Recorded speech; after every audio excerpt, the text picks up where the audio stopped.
You unlock this door with the key of imagination. Beyond it is another dimension, a dimension of sound, a dimension of sight, a dimension of mind. You're moving into a land of both shadow and substance, of things and ideas. You've just crossed over into the Twilight Zone.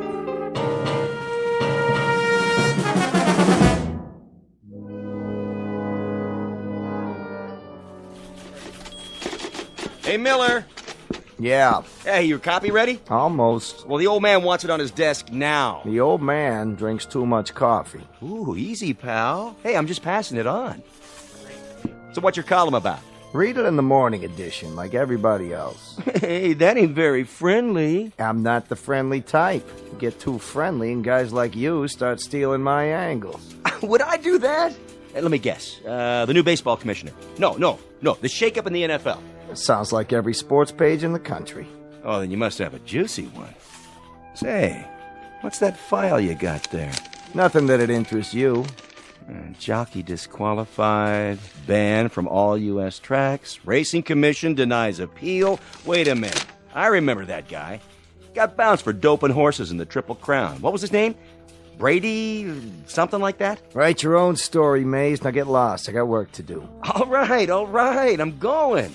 Me? I'm taking a dinner break. Some people know how to meet their deadlines around here.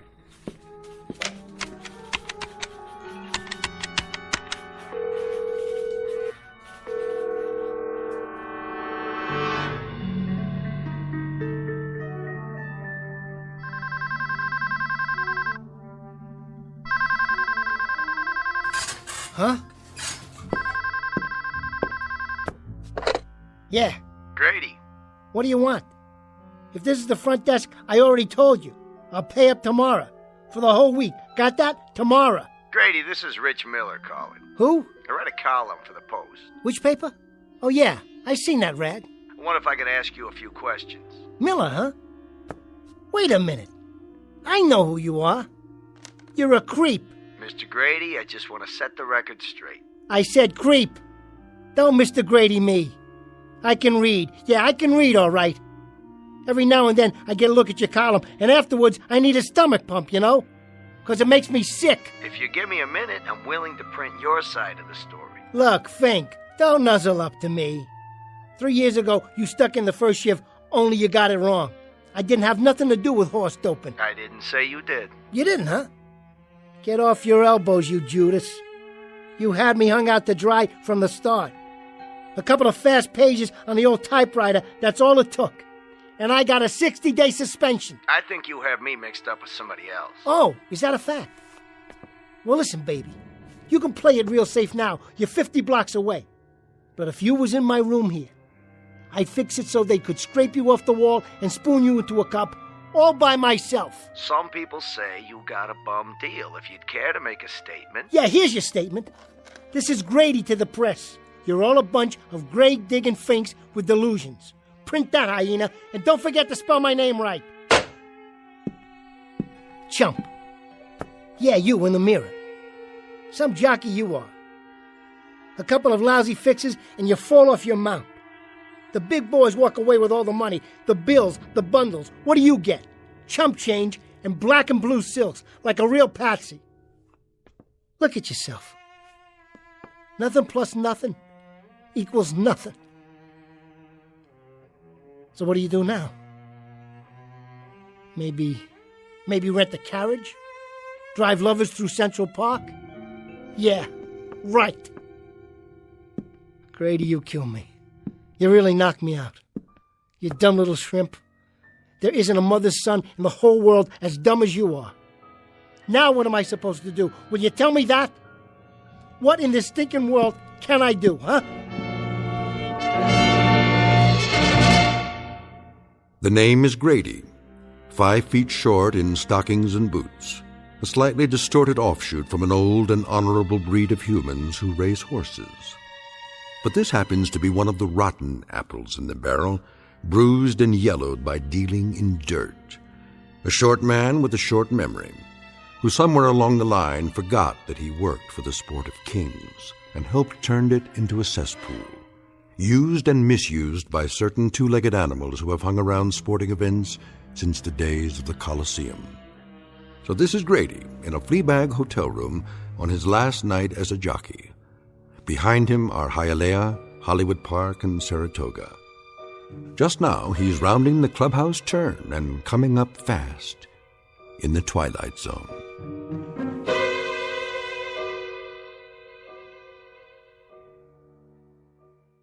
And now, The Twilight Zone and our story, The Last Night of a Jockey, starring Bruno Kirby with Stacy Keach as your narrator.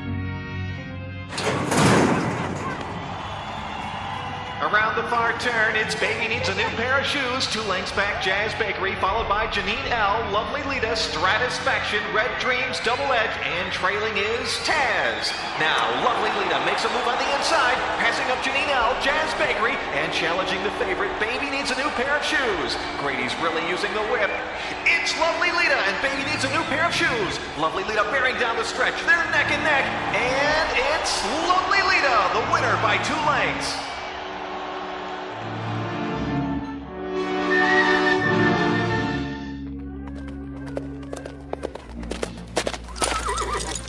Hey, get a shot of the winner. Look this way, Grady. Smile. Who would have thought? Beating the #1 horse. You did good out there, Grady. Yeah. Didn't I, though? Yeah, never saw Lita run like that before. Well, she had a good jockey this time. Well, at 12-1, you sure made some folks happy today. You don't know how right you are. Good boy, Grady. You did the job. Sure I did the job. What did I tell you? So, Mr. Hanachek, you got an envelope for me? Cool it down first. Then come over to the trailer. The grooms can walk up. I gotta take care of some stuff. So I was thinking, Mr. Hanachek, if it's all the same to you. What's the big hurry, Grady? I just like to get paid, is all. Don't worry about it. You'll get what's coming to you. Like the man said, what's the big hurry? No hurry. I gotta put my gear away. Like maybe a needle? What are you talking about? Sure came to life in the stretch, didn't she? I wonder where she got all that speed. Some people might say it was amphetamines. So you better watch your mouth, fella. I don't like what you're inferring. No, No, I don't. Who do you think you are anyway? we're from the Racing Commission. Nice meeting you. Now, if you'll excuse me. Hold up.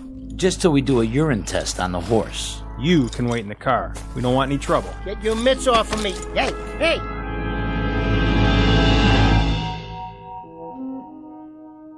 Hey, hey, hey, hey. How goes it, Mr. Grady?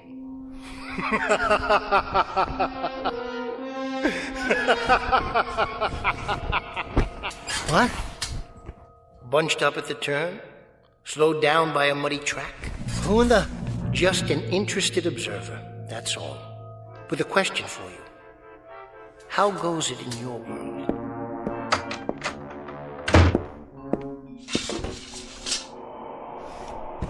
All right, what's the gag? What's the gag? I just thought you might appreciate some company. A little conversation, perhaps. Okay, wise guy. You made your point. Now, where are you? Hiding under the bed? Where? Why, here I am, Mr. Grady. Between your frontal lobes. Take a look in the mirror. What? Nestled securely among those gray convolutions you've gotten there. Between the temples. That's it. See? And that's supposed to mean what? Don't I speak clearly enough? My apologies, but I thought you'd know this voice well. It should be very familiar to you. Talk straight.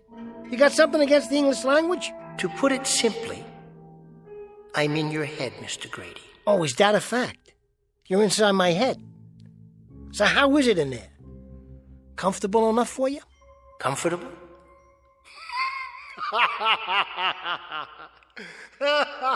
Hey, cut that out, will you? This room ain't big enough for the both of us. You're making my head hurt. You'll forgive me, Mr. Grady, but you must admit it is a funny question. What's funny about it? Comfortable? Inside your head? It's like sleeping in the middle of 42nd Street during a parade. Noisy, crowded, and quite uncomfortable. To be blunt, I'm sick of it. Time to come out for a while and have a stretch, if you don't mind. What do you mean? Where? Look in the mirror over your dresser. That's much better. Hey, what is this? Some kind of trick? No trick, I assure you. But you look just like me. Except you're all dressed up. And the way you got your hair combed like some kind of uptown guy with bucks. You like the effect? I picked the jacket and tie with you in mind. And the hair, the way you used to wear it, when you still cared about your appearance. Say, what's going on here? I must be going wacko. Oh, why don't you just get out? Come on, move it. Out of my room, now, scram! And go where? Back in your head? Why, this is much better. And so much roomier than that pea brain of yours. Enough with the insults. Who the heck are you? I'm you, Mr. Grady. Your memories, all your recollections, and all your aspirations. Big deal. I'm every one of your failures and defeats. And yet I also wear the wreath of all your victories. In short, Mr. Grady, I'm what you'd call your alter ego. Me? I wouldn't call you nothing like that. No, I suppose you wouldn't. Yeah, sure. So what do you want? I think the more apt question would be, what do you want? Are you kidding? What do I want? That's right. After all, you are a dumb little toad, aren't you? Watch it, buddy. But that's what you call yourself. An ugly little toad. Or was it shrimp? Why else would you wear elevator shoes and stand on your suitcase in front of the mirror? The bathroom mirror? I have to. When I shave, they hung it wrong. Sure they did, Mr. Grady. Why don't you knock it off? Take a hike. Go for a walk on the short pier. How do I get you out of here? In a word, you don't. You live with me, knowingly from this point on. You might even come to find me interesting. That'll be the day. After all, I know you pretty well. There isn't one secret thought that's crossed your mind, not one, that I don't know. There isn't a painful memory, an unpleasant recollection, or a bitter little shame that I'm not aware of. Bitter little shame. You don't know me from Seabiscuit, buddy boy. Just so we understand each other, I got no little shames. I got no painful recollections either. Oh, come now, Mr. Grady. I mean, really. Shall we look it up in the little old record book? 2 years ago, suspended from Hialeah. Riding infractions. They never even heard my side of the story. Last year, 6-month suspension. Failure to report a bribe offer. They set me up. And most recently, Mr. Grady, the triple crown of an illustrious career. Lifetime suspension. Race fixing and horse doping. I never had a trial. So here you sit, on an unseasonably hot September evening, in a dirty little room, rent overdue, essentially friendless, career kaput, roughly $6 to $8 in your jeans. This, in a nutshell, is the odyssey of Grady the jockey. 100 million miles from the winner's circle, without so much as a withered wreath to your name. Is it any wonder, Mr. Grady, that an occasional phantom will spring out from the woodwork? Or should I say, from that solid mahogany head of yours? And offer you at least a modicum of solace? You don't have to offer me nothing, and I mean nothing. No? I don't need you. A year from now, you hear me? A year from now, I'll be back up.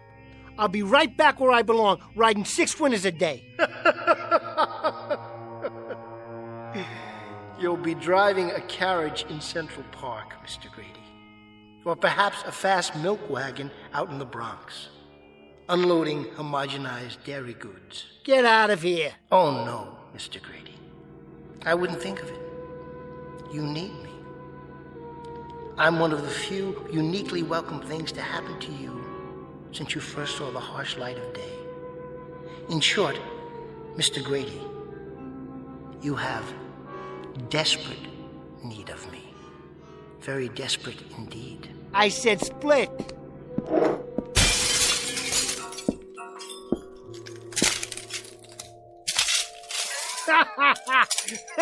Fink?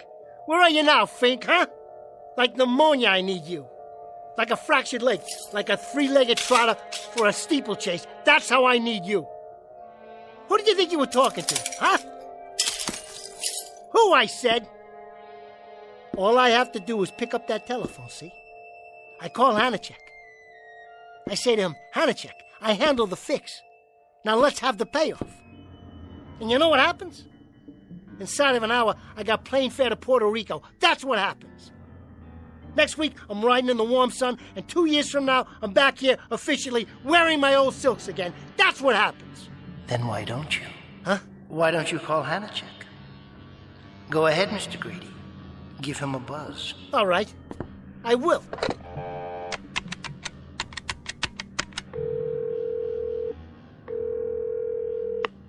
Yeah, this is Grady. Hanacek around? Well, I want to talk to him.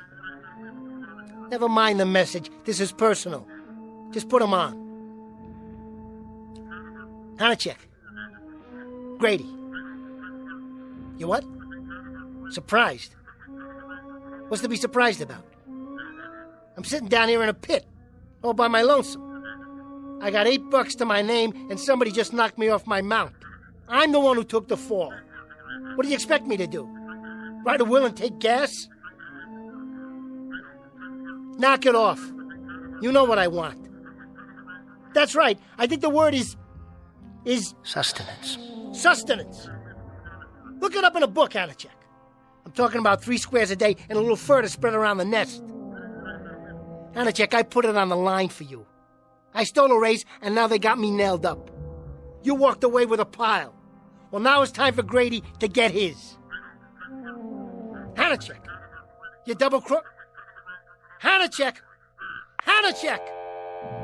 Miserable man, isn't he, Mr. Grady?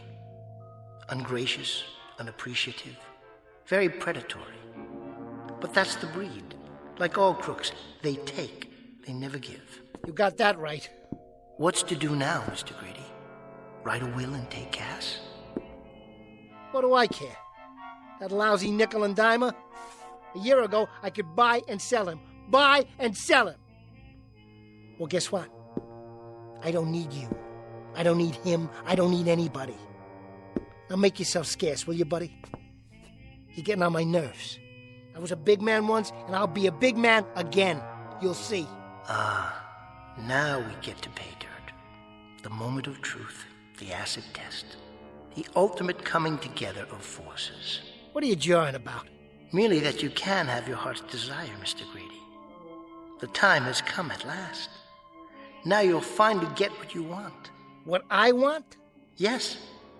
Whatever it is that you want. More than anything else in the world. So think it over carefully, Mr. Grady.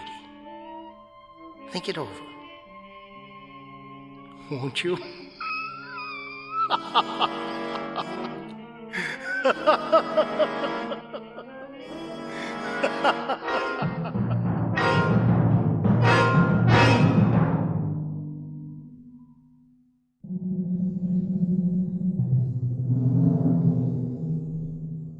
I don't get it.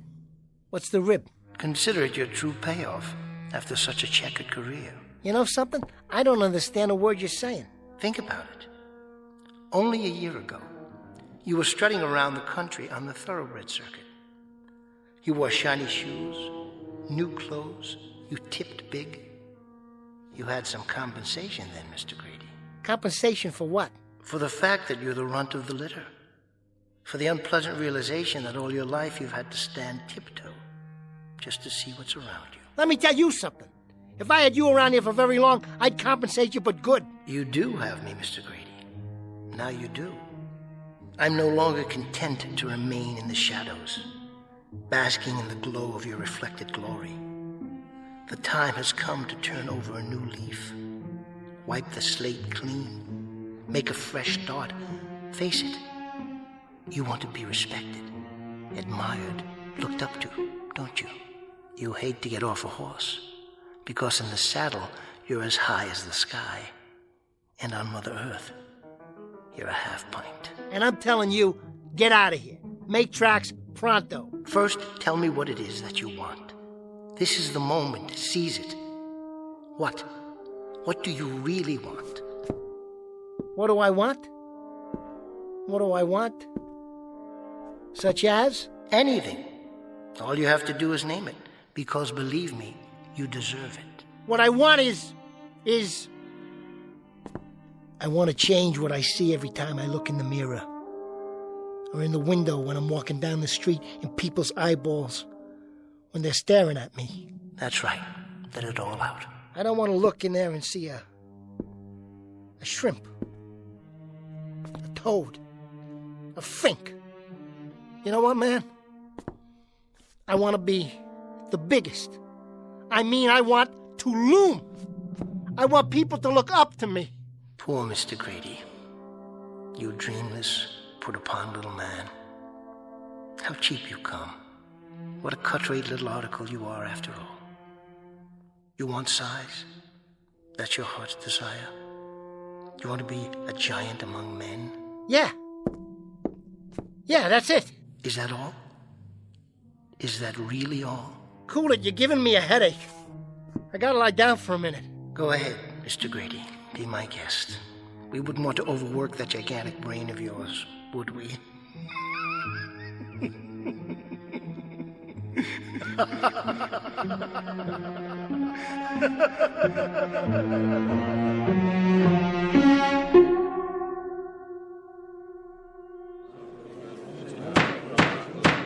Have anything else to say on your behalf, Mr. Grady?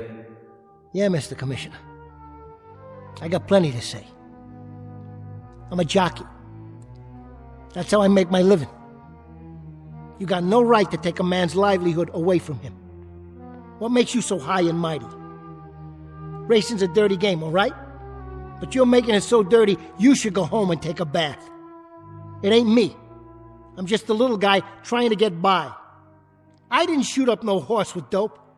All I did was ride, which is the one thing I know how to do. The only thing. I ride good, get me? Real good. You take away my license, and I can't put food on the table. What am I supposed to do? Fix horseshoes? You know how much that pays? I might as well disappear. Hole up someplace, sleeping in the stalls till I get put out the pasture. But how am I supposed to eat till then? Can you tell me that? You gotta give me another chance. Instead of making me take the fall for the big shots, you gotta give me a chance.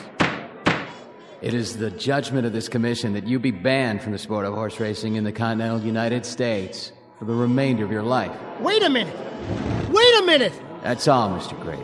Your license is hereby revoked. Hold on, you can't do that! Listen to me! This hearing is over. You're dismissed. No! No! No! No! No, you gotta listen to me. Go ahead, Mr. Grady. I'm listening.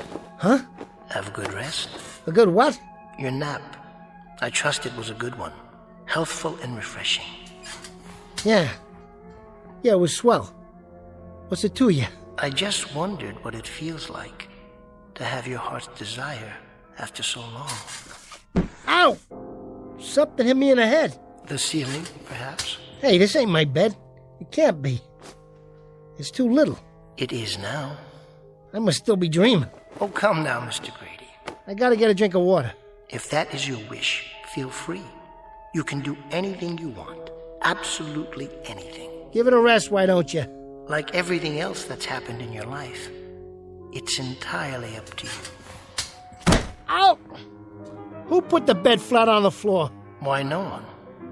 It's not the bed that's changed. What's going on here? Oh, I do wish you were more imaginative. Okay, I am dreaming. That's it. Is it? Touch the floor. Go ahead. That's real, isn't it? Touch the dresser. Now touch the wall. Put up your hand and touch the ceiling. Go ahead. Now stand. I can't, okay? It's not high enough. Correct. It's not. For you. These are all very solid objects. They have width, height, thickness, the properties of physical reality. In other words, like you. Pinch yourself, why don't you? That's the final test, isn't it? That hurts! Of course it does. But how in the... You were offered your heart's desire, Mr. Grady. And what you wished for wasn't a dream. You didn't ask for a simple 2-hour escape with Morpheus. You wanted stature. You wanted size. You wanted the view from a long way up and a long way out. Eye level would have been a bad compromise. And as always, anything short of that was defeat. Get away from me. I gotta wash my face. Don't forget to duck. You might even have to bend down a bit.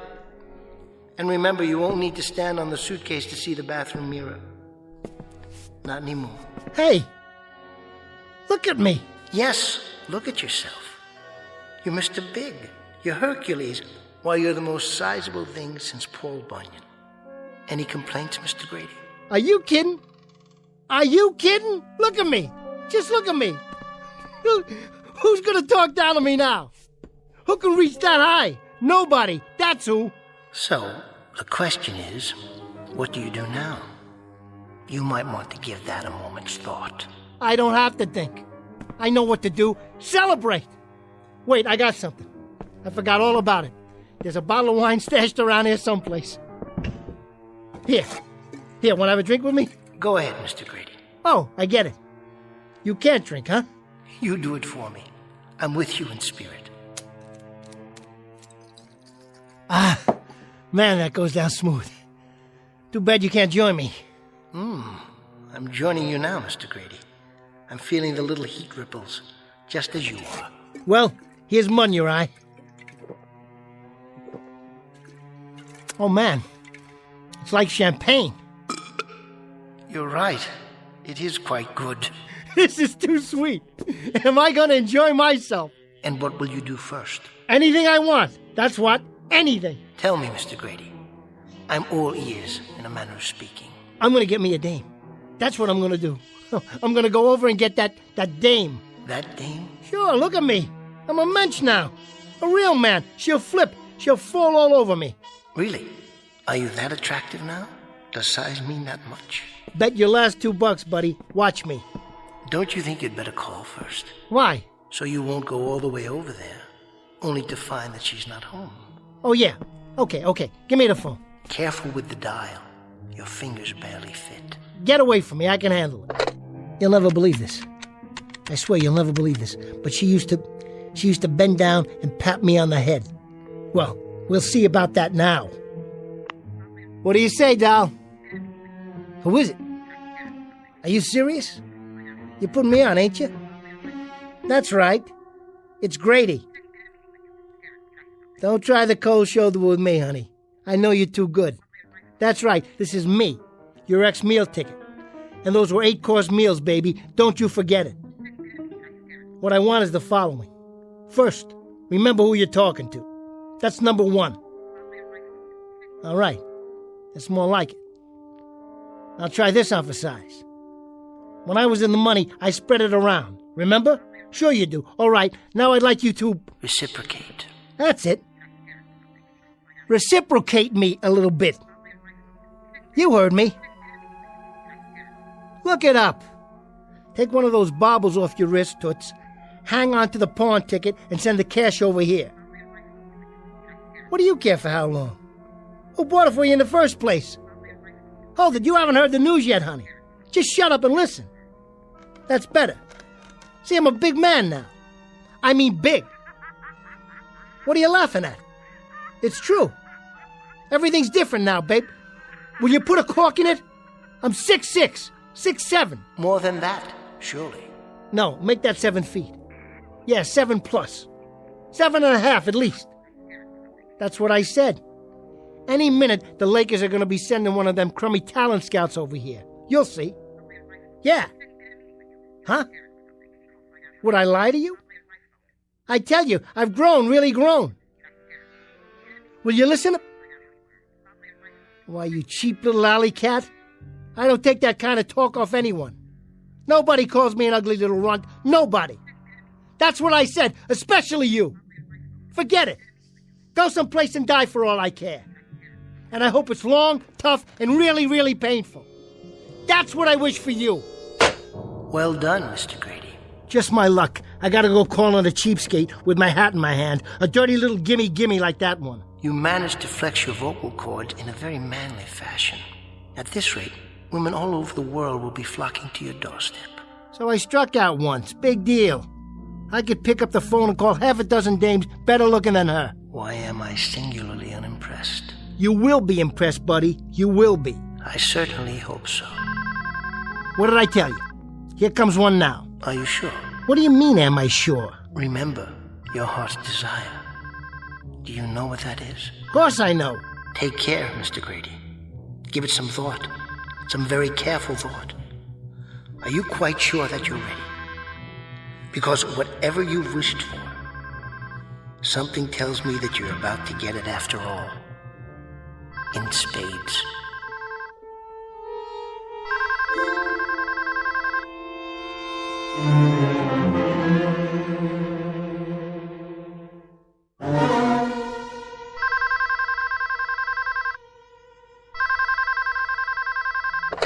Yeah.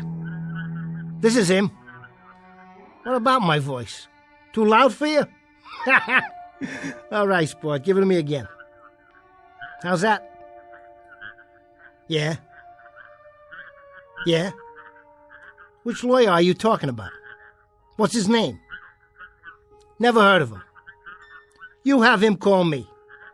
I might have to go out for a while, so tell him to make it quick. I ain't got all night. Yeah, go ahead and give him my number.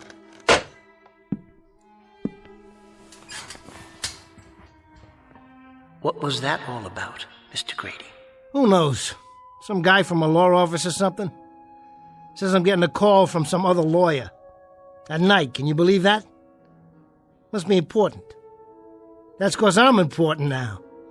Sure, that's it. Hey, you still here? I'm still here. How come you're hanging around anyway? I'd say we have some unfinished business, you and I. Level with me. Are you my imagination?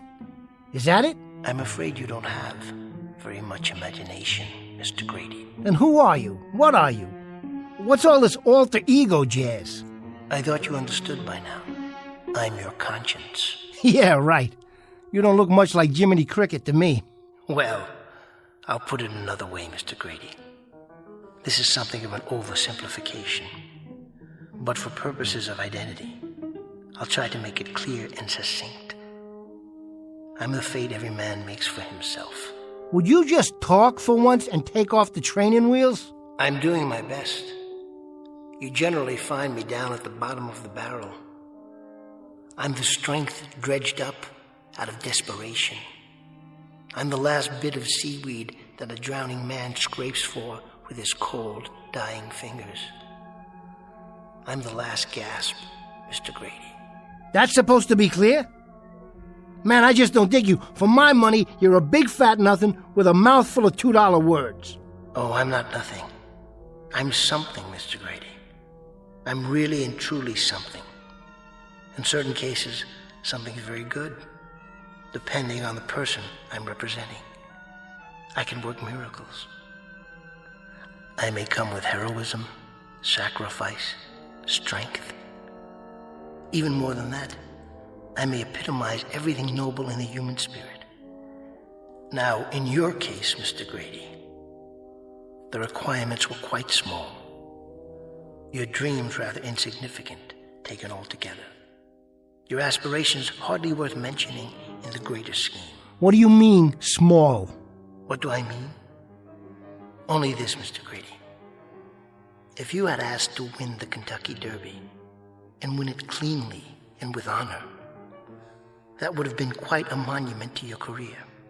Or if you'd asked to perform an act of pure, selfless heroism, and let that be the qualification for the respect you seek, this too would have been exemplary. But as it is, what was your heart's desire? To be a big man. Big in the sense that your hands can smother telephones, your head can hit the ceiling with every step you take, your face can overshoot its reflection in the mirror without the help of a suitcase or a stepladder to stand on. I repeat, Mr. Grady, you come cheap. You're hardly worth the effort. You're a regular wise guy, ain't you? Well, let me tell you something, buddy. As you wish. All I want, all I ever wanted, was to walk down the street and not get laughed at. I didn't want to be called a freak behind my back. I didn't want to be an ugly little creep. The one they need, but the one they don't like to look at. I didn't want to be kicked around from one track to the next because every time I measured off a guy, I was looking into his belt buckle. You're wrong about me, mister. I don't come cheap. I don't come cheap at all. Because now I got my heart's desire. That plain enough for you? You surprised me, Mr. Grady. A greater depth of feeling than I would have expected. Now you heard it. You can forget about it. Because I'm tired of being low man on the totem pole. I got what I want, and I'm going to use it. I'm going to go out there and have me some fun tonight. The only thing I got to figure out is where to start. I wouldn't begrudge you that. But listen. No, you listen. Open your eyes and look around. The world. And it's just waiting for me. He doth bestride the world like a colossus. What? Someone said that about Alexander the Great. He ended badly, too. A sad and tearful man. When there were no more worlds to conquer. You see any tears in my eyes? I'm not crying, I'm laughing. Look at them all down there, like ants. They got their big cars and their women and their big fat rolls of money. Now it's my turn. Just wait till I walk in any place I feel like. They'll notice, all right. They'll turn around and stare, because every one of them will wish they was me. Give me the two hottest dames in town, one on each arm, and just you watch. I am watching. I'm with you, imagining it all, along with the consequences. Imagining is something you don't do very well, so let me help. The possibilities are endless, but the trick is in the choosing. What's right for you? What can you wear like a beautiful coat of many colors? Or what doesn't become you? What doesn't fit you? If you choose wrong, it will show. It won't enhance your standing. It will destroy you. The burden may be simply too overwhelming. The greater the heights a man attains, the further the fall. Why don't you shut up? Your words are all empty, just like this bottle.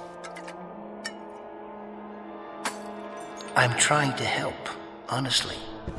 You may not have chosen wisely, but it may not be too late if you're conscious and careful. Careful nothing. I've been careful all my life. Stand back, everybody. Grady's walking through the universe. Fate calling, Mr. Grady? Fate nothing. It's that dame. She must have changed her mind. Yeah, this is Grady. What about it? Say that again. Would you mind? Are you kidding me? Are you serious? Do I want to race again? Mister, just show me the horse. Listen. I appreciate this. You don't know how much. You ain't gonna regret this. I wouldn't fix a race if I got $1 million per square foot of track. I wouldn't fix a race if... Yeah, I understand. You got it. I'll be there with bells on. Good news? Well, hotshot, now what do you think? You know what he just said? Everything's going my way. One phone call and you're top dog again? Just like that? Just like that. I'll tell you who that was. The Racing Commission. A bunch of horse owners put in a petition for me. Can you beat that? They want to give me another chance. Do you understand what that means? Another chance? I'm gonna ride again. Oh, Grady's gonna mount up and hit the turf like old times. Is that right? Oh, Mr. Grady. Now what's so funny? Tell me, what's so funny? I'm gonna ride again. I'm on top of the world. Think about it. Go into the bathroom and bend down and look at yourself while you're combing that mop of hair and putting on your best riding boots, which won't fit now. Wait a minute, you're right. I can't ride like this. I'm too big. I'm way too big. I can't ride like this. Hey, please, make me small again. I'm begging you. Make me the way I was. Do it, will you? Will you do that for me, please? You may have learned your lesson, Mr. Grady, but it's too late. Please. Hey, please. I take it back. Will you make me small again? Will you do that little thing? That's all I ask. Hey, listen. I want to be small again. I want to be small! Mr. Grady, you are small. Every time you won an honest race, that's when you were a real giant. But right now, they just don't come any smaller. No! Where are you? Where did you go? Come back! Come back!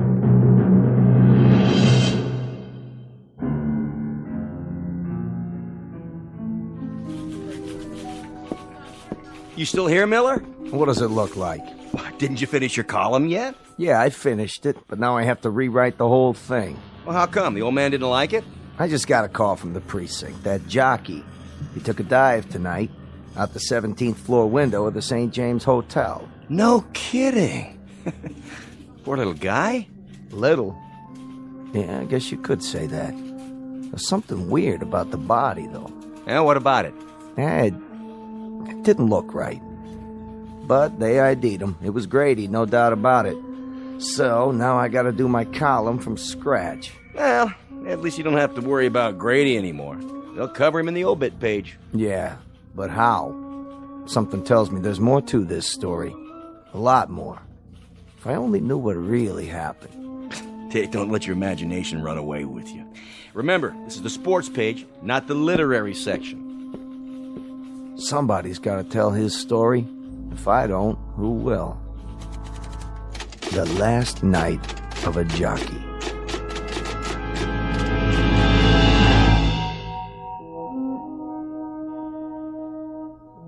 The name is, or was, Grady. 7 feet tall. Or was it 8 or 9? A slightly distorted offshoot of a decent breed of humans who ride horses in what was once the sport of kings. But unfortunately for Mr. Grady, this court jester learned too late that you don't measure size with a ruler, you don't figure height with a yardstick, and you never judge a man by how tall he looks in a mirror. For a giant is as a giant does. You can make a parimutuel bet on that, win, place, or show, at any window in or out of the Twilight Zone. More from the Twilight Zone after this.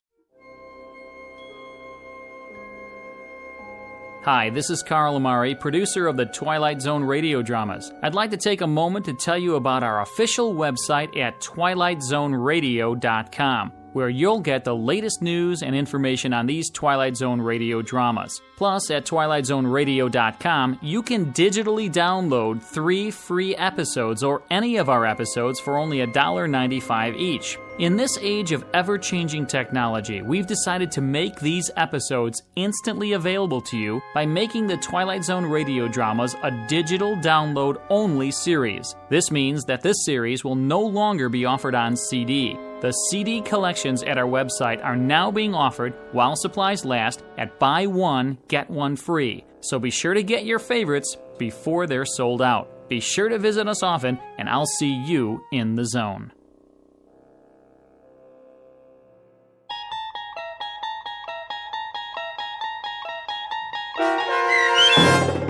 The Last Night of a Jockey, starring Bruno Kirby with Stacy Keach as your narrator, was adapted for radio by Dennis Etchison and based on a script by Rod Serling.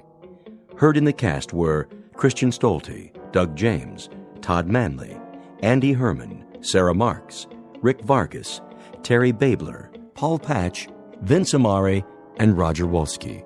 To learn more about the Twilight Zone radio dramas and to obtain audio cassettes and CDs of these programs, visit our website at twilightzoneradio.com.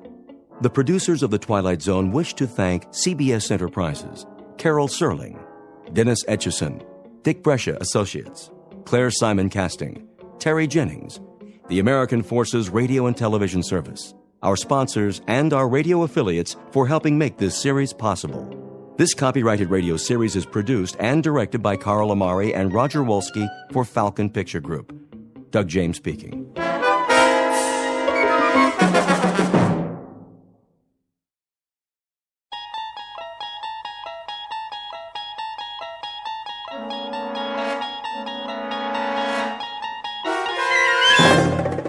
You unlock this door with the key of imagination.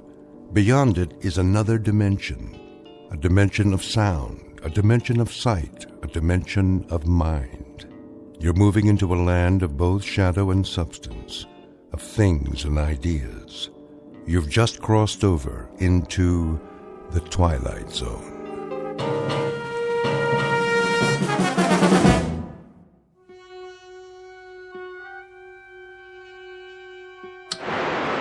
See me, Harvey? And hear you, loud and clear. How's the monitor picture? Still distorted. And we've got a few minutes left. Check your controls. Make sure the red switches are all on. Check. Now the blue ones. Check again. Any overloads? Well, your amperage is steady, voltage and input. You sure you want to go through with this? You sound positively funereal, Harvey. I sound the way I feel. I'm helping you because you asked me, Paul. I can give you my support as an engineer. But enthusiasm is something I just can't dredge up. No sense of adventure?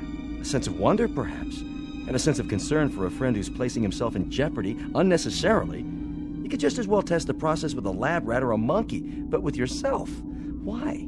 A monkey can't take field notes. But if you're so sure it works... I know it works. The challenge now is to use it, to better the world if possible. Otherwise, it's just a machine that moves atoms from one temporal location to another. Sort of like a shuttle bus between centuries. Take it to the physics department, then. Publish your work officially. Do you know how much funding you'll have? You'll also have a Nobel Prize, if that means anything to you. It doesn't. In fact, it's what I don't want. If it's possible to change the past for the better, then it's equally possible to do the reverse. I can't take that chance. The world can't. Put this invention in the wrong hands, we're all through. If it is possible, I'll eliminate some of the suffering. If not, I'll know I tried. But, either way, I'll destroy this machine as soon as I get back. You're in focus now, Paul. Good. That gives us 3 minutes to countdown. You've entered 3 sets of coordinates. Check. Paul. And I've got what I need. 1 tube of Dramamine, 1 Japanese pocket dictionary, 1 hunting rifle, disassembled with a telescopic sight, 1 long-range hollow point round. I'll only have the chance for a single shot. Anyway. Wait a minute. Harvey, where is it? Paul. Where's the cartridge? I have it. Well, give it to me. All right.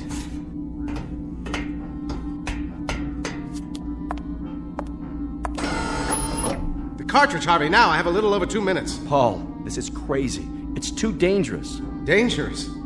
Did you drink milk this morning, Harvey? What's that got to do with... What was the strontium-90 content in the glass?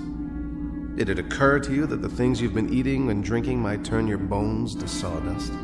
Or guarantee that a child of yours might come into this world without arms or legs? But what you propose to do about it, to change history, is incredible.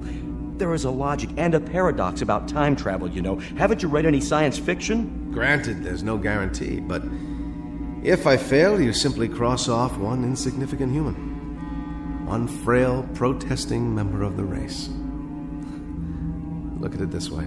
If I fail, if I wind up in hell or limbo, a cemetery, the responsibility is exclusively mine. Now do me one last favor, Harvey. Get back to the console and start the countdown. I should know better than to argue with you, Paul. I hope you make it. You know that. See you soon. Time will tell, Harvey. Time will tell.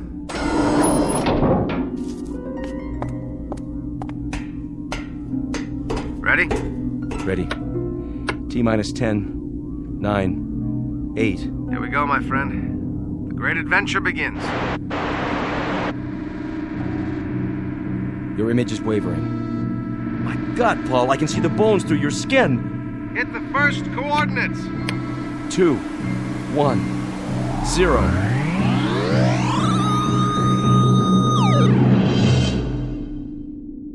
Godspeed, Paul. Godspeed.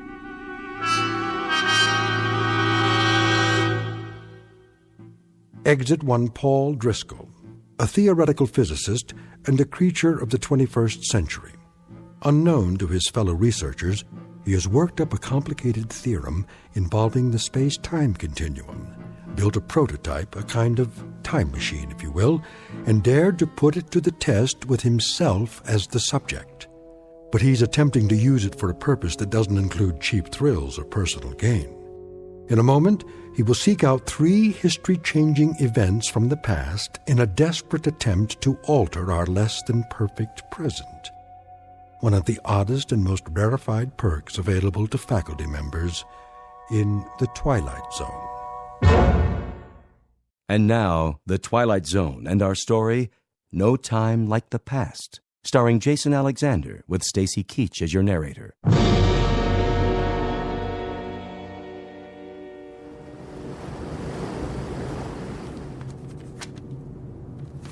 There, I've finished my captain's log for tonight.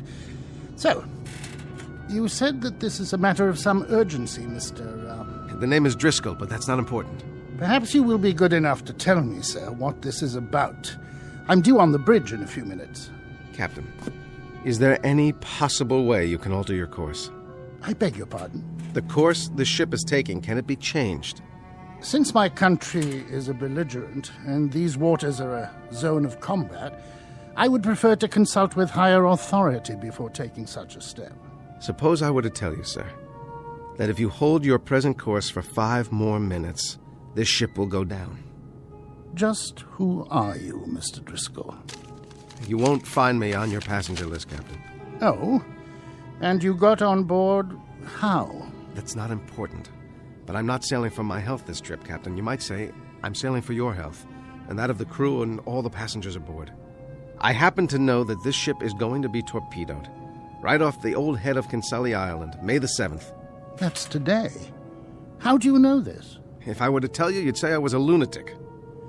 I can't alter the course of the Lusitania simply on the word of one man. All right, Captain, say I am a lunatic. Say that everything I'm telling you is just the product of a deranged mind. What would you lose by altering course now? How many minutes? That's not the point. That is the point, Captain. There'll be over 1,100 people drowned. That will be enough, Mr. Driscoll. And if you should be one of the fortunate few, Captain, remember when that court of inquiry convenes. I must ask you to leave, sir. I'm not asking you to scuttle the ship. All I'm suggesting is if you change course 1 degree, just 1 single degree. Steward, come in here. Yes, Captain. Escort Mr. Driscoll from my quarters. Yes, sir. Come along if you would, sir. Captain, there's still time. And still time to confine you to your cabin. Take him away. Sailor, take a look at the water off the bow. What do you see?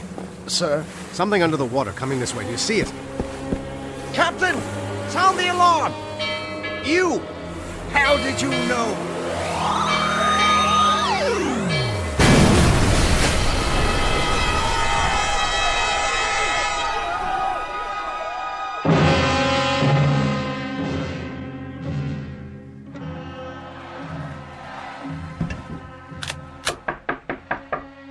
Yes? I am here to prepare your room, mein Herr. That won't be necessary. But I have clean towels, sir, and soap. Just a moment.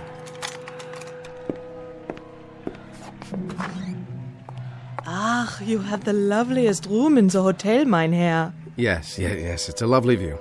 More than a view, sir. In a minute from that window, you will see history unfolding. Why do you know that this whole side of the building has been rented? Every floor. All because of the Führer, so they can see him. Down in the street is a madhouse. That's what I was told. You are not German? I'm an American. An American. And what do they think of our Führer and the new Germany in America? We're quite neutral. You say neutral, but you mean something else. No, I don't mean anything. You hear? That is the new Germany. Something you will never understand. That, madam, is the old Germany. Something you'll never understand. We will see.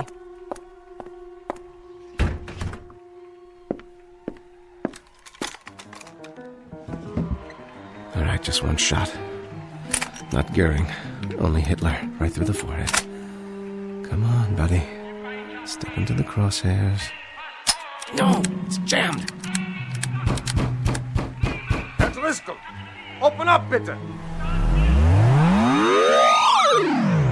Mach schnell, Herr Driscoll. He will open up the store. But I tell you, he was in here. Maybe you were drinking schnapps. There's no way he could have gotten out, except head first through that window. Look, was ist das? A rifle.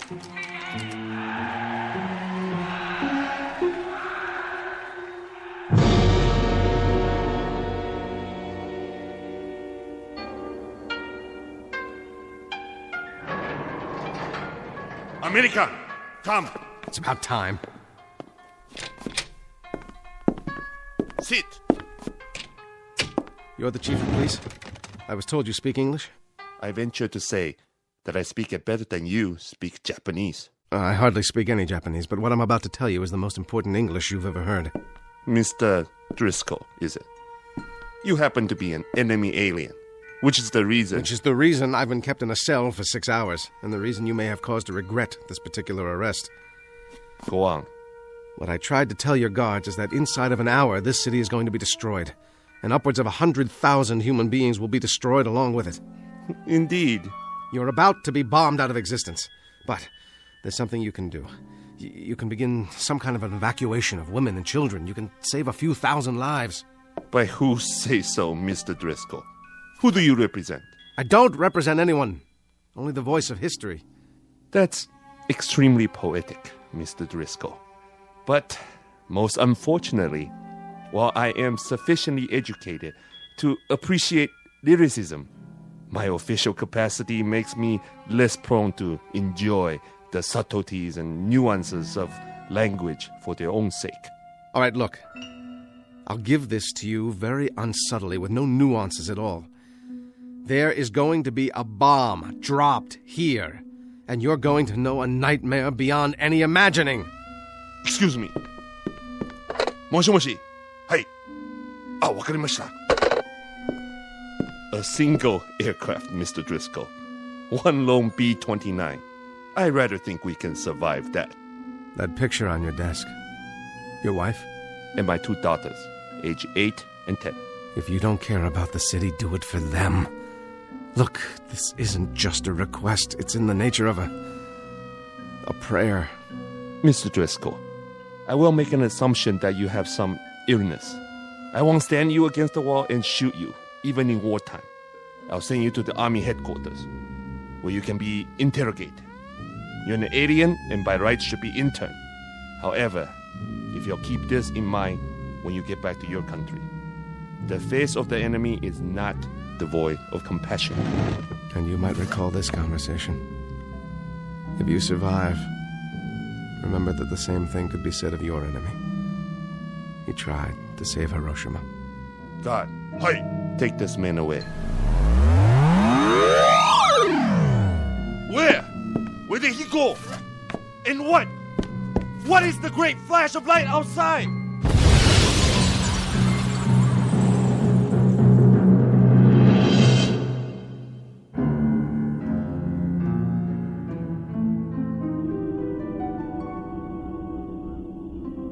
Go on, Paul. Then what?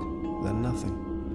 The SS Lusitania, 1915, one of the causes of the First World War. Attempt number 1. Failure number 1. Then August 1939, the Hotel Berlin. Another blow for law and order. Hitting nothing and accomplishing the same. Finally, Hiroshima, August 1945. 3 tries. 3 misses. Then you have to admit it now, Paul. The past is inviolate. What's happened must remain as it was. You can't change anything. Yes, I believe you. And so it follows that there isn't anything we can do about the present. See that small brown book on the shelf? Bring it over to me, Harv, would you?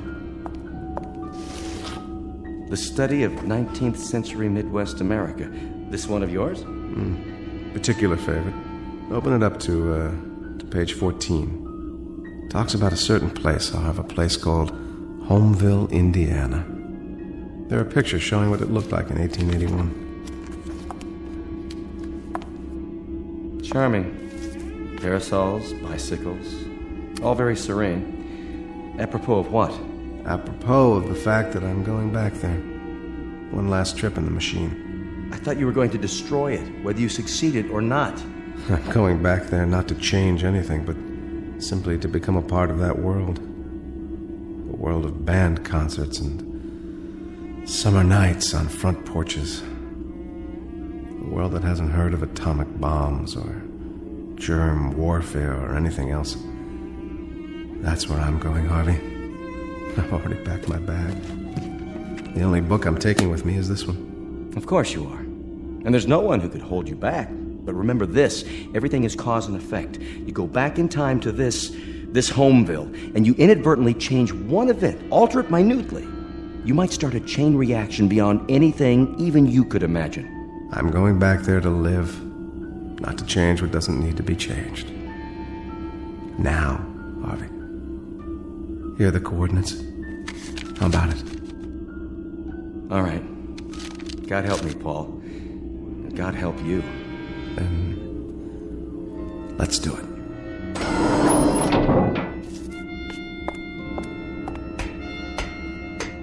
How is it with you, Harvey?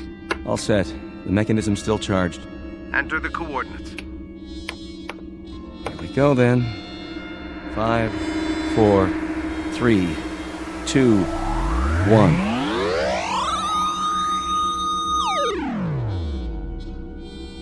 How is it with you, Paul Driscoll? Wherever you are. No television sets, no nuclear arms, but just the same. How is it with you?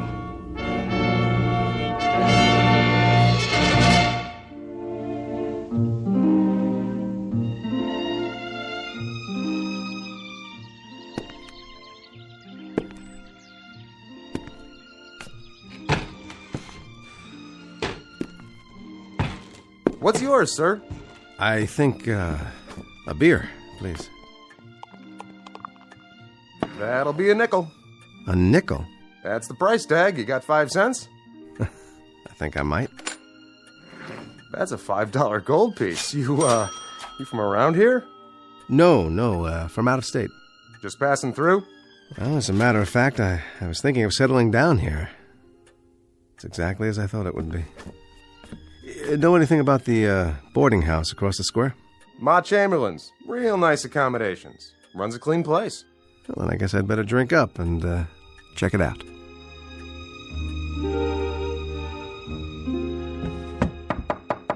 Come in. I brought you some clean linens. Room comfortable enough for you? Oh, very. Thank you. Well, I'll be going now. Got plenty to do. Will you be joining us for supper, Mr. Driscoll? I'd love to. That'll be a chance to meet the other boarders. Mr. Hoffman, Mr. Hanford, he's from the bank, and Miss Sloane. She teaches school here in town. Lovely girl. And a moral one, too. Very moral. I see. Well, you'd better. I run a decent place. Did I mention no hard liquor in the rooms? I'll remember that, Mrs. Chamberlain. See that you do. Afternoon, then. Nuclear fallout, strategic wars in the Middle East. What happened to all that? It's summer. It's the 1st of July. There's going to be an evening band concert in a couple of days with lemonade and fireworks. It's 1881 in Homeville, Indiana. And by God, I'm home.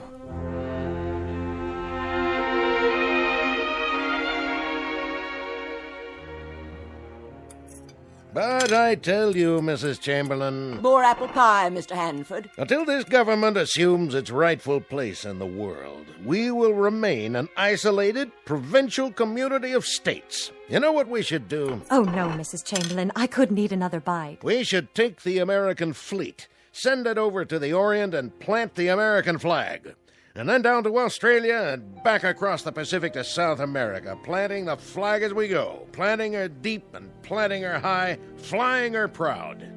You ought to run for office, Mr. Hanford. Believe me, Mr. Hoffman, I've thought of it. My friends have urged me to make my opinions known on some official plane, but finance comes first. It's the lifeblood of the nation. The bank needs me. You there, Mr. Driscoll, what are your views? I don't have any, Mr. Hanford. Of course you do, man. Everyone has views on the destiny of our country. Now you take the case of the Indian Wars. All this nonsense about giving them land, as if savages could understand treaties. Why, we should have had 20 George Custers and 100,000 men and just swept across the plains, destroying every redskin in sight. I think the country is tired of fighting, Mr. Hanford. We were bled dry by the late war. I think anything we can accomplish by treaty, as long as it saves lives, is very much the proper course to pursue. My dear young lady, I trust that this isn't the pap you spoon-feed your students. Treaties, indeed. Peace. The virility of a nation is in direct proportion to its fighting abilities. Why, we'll live to see the day when this country fields an army of 1 million men who can sweep away anything in its path. Oh, your pardon, Mrs. Chamberlain. I get carried away. You're not some kind of pacifist, too, are you, Driscoll? Me? No. I guess I'm just a poor fool who's seen too many young men die because of too many old men who fight their battles at dining room tables. Oh, my goodness. I take offense at that remark. And I take offense at armchair warriors who don't know what a shrapnel wound feels like, or how death smells after 3 days in the sun, or the look in a man's eyes when he knows he's minus one leg and the blood is seeping out of him. You have an enthusiasm for planting the flag, Mr. Hanford, but you don't even have a nodding acquaintance with what it's like to bury men in that same soil. I'll not sit here and listen to talk like that. Of course you won't. You'll go back to your bank, and it'll be business as usual until the next dinner time when you'll give us another vacuous speech about a nation growing strong by filling up its graveyards. Well, you're in for some gratifying times, Mr. Hanford. There'll be a lot of graveyards to fill. In Cuba, then in France, then all over Europe and the Pacific. You can sit on the sidelines and wave pennants because by your definition, this country is going to get virile as the devil. From San Juan to Inchon, we'll show how red our blood is because we'll spill it. And there are two very unfortunate aspects to all this. One is that you'll never have to spill any, and the other is that you won't live long enough to know how right I am. Oh, dear, such a violent man. Excuse me, please. Mr. Driscoll. Well, have I properly endeared myself to everyone inside? I've been here almost 2 years, Mr. Driscoll. 2 years of meal times with Mrs. Chamberlain's homemade pies and Mr. Hanford's rhetoric. I lost a father and 2 brothers in the war, all 3 on a single afternoon. I was just an infant at the time, but for the 12 years my mother lived, we had a funeral every day. She never stopped mourning. I think they died for something, Mr. Driscoll. But tonight, for the first time, somebody made a point that patriotism doesn't have to mean dying. Thank you for saying that, Miss Sloane. Call me Abby, Mr. Driscoll. Paul. Do you know something, Paul? You look like a man in love. Not with a woman, with a moment, a place. What did you mean when you said other graveyards, other wars? Those names, what are those places? It doesn't matter. Why do I get the feeling that you're standing outside looking in, that you're just passing by? I don't want to pass by, Abby. I want to come in. I wish I could. Why can't you? Everything is possible. Everything. Is it? I wish I could be sure. I believe I already am. Garfield's been shot! Quickly, what's the date? Why, the 2nd of July. Did he say the president's been shot? July 2nd, 1881, that's right. President James Abraham Garfield shot in a Washington railway station. But it just came over the telegraph. How do you know? How could you? You're wrong, Abby. Not everything is possible. Why, Paul? I can't tell you why. But it begins again. What do you mean? Nothing. So be it, then. So be it. It's late, Abby. Very, very late. It's time to go home.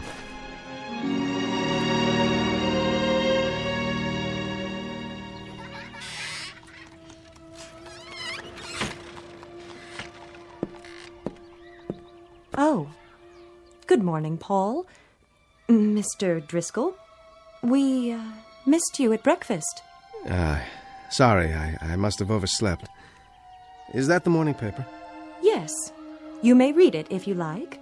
I'm finished. The president was badly wounded.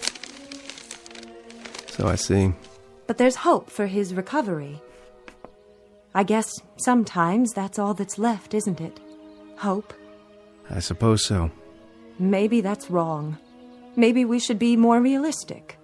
If we find something that we want and need but can't have, perhaps we shouldn't give in to hope. Abby, I'm sorry. I wish I could explain it to you, but I can't. I couldn't make you understand. It's perfectly all right. Really, it is. You've got to forgive school teachers. They're inclined to read too many things into a glance, a word, a touch. Well, I've got a busy day today. So much to do preparing for tomorrow. Parade at 9, square dancing at 11, games from noon to 5, picnic supper, and then fireworks. And my children, of course. Your children? 27 flat little voices. 14 boys, 13 girls, who will entertain you with their rendition of Columbia, the Gem of the Ocean, sung in 27 different keys. I wouldn't miss it for the world.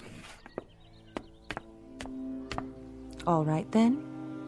We'll leave it at that.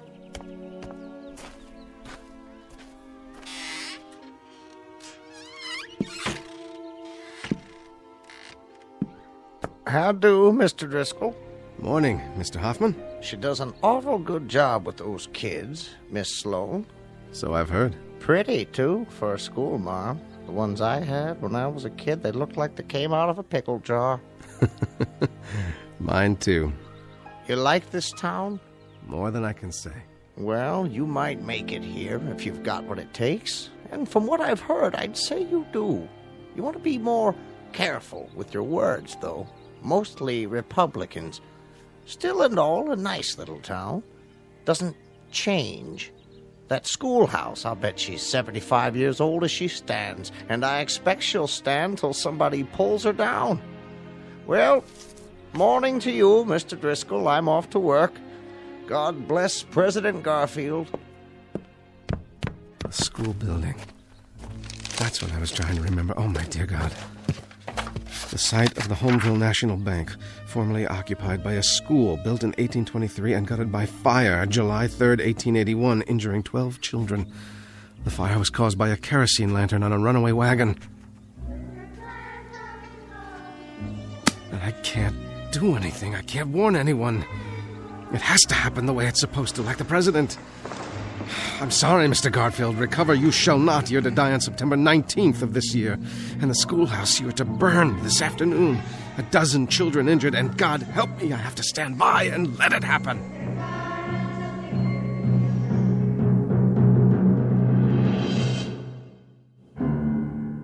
The site of the Homeville National Bank, formerly occupied by a school built in 1823 and gutted by fire July 3rd, 1881, injuring 12 children. The fire was caused by a kerosene lantern on a runaway wagon. No! Everything is cause and effect. Go back in time to this Homeville. Change one event. Alter it minutely. You might start a chain reaction beyond anything even you can imagine.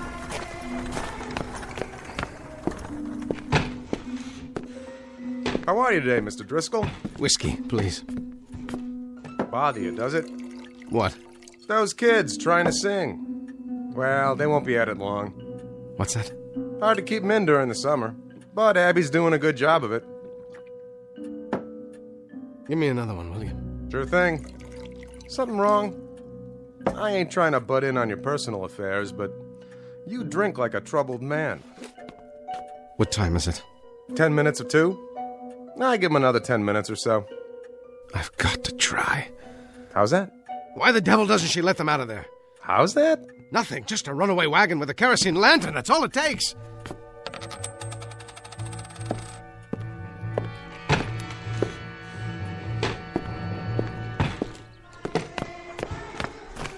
All right, neighbors, gather round and get ready for a revelation.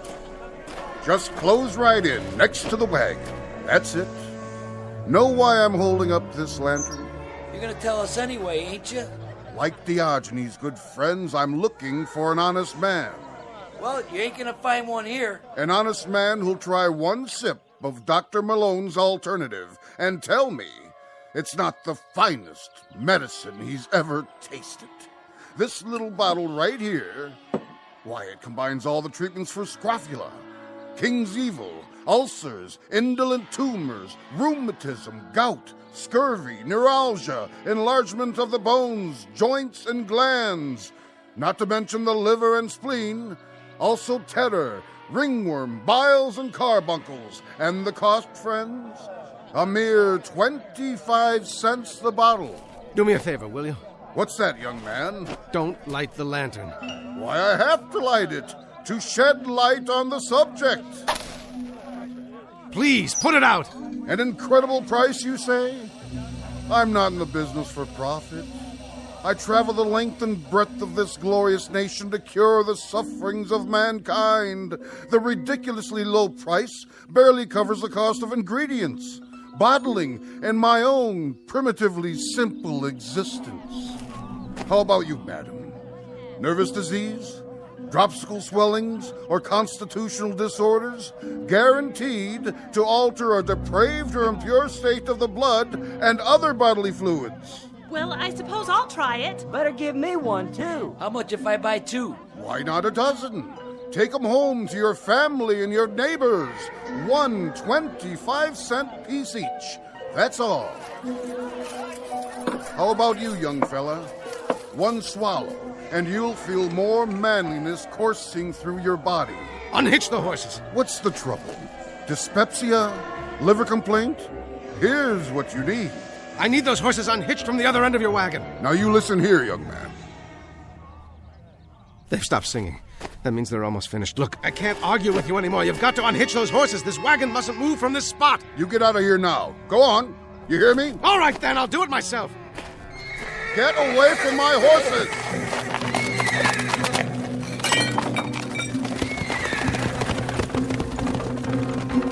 Abby!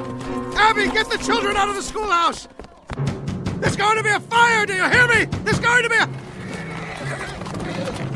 Ah! Oh, there! Stop!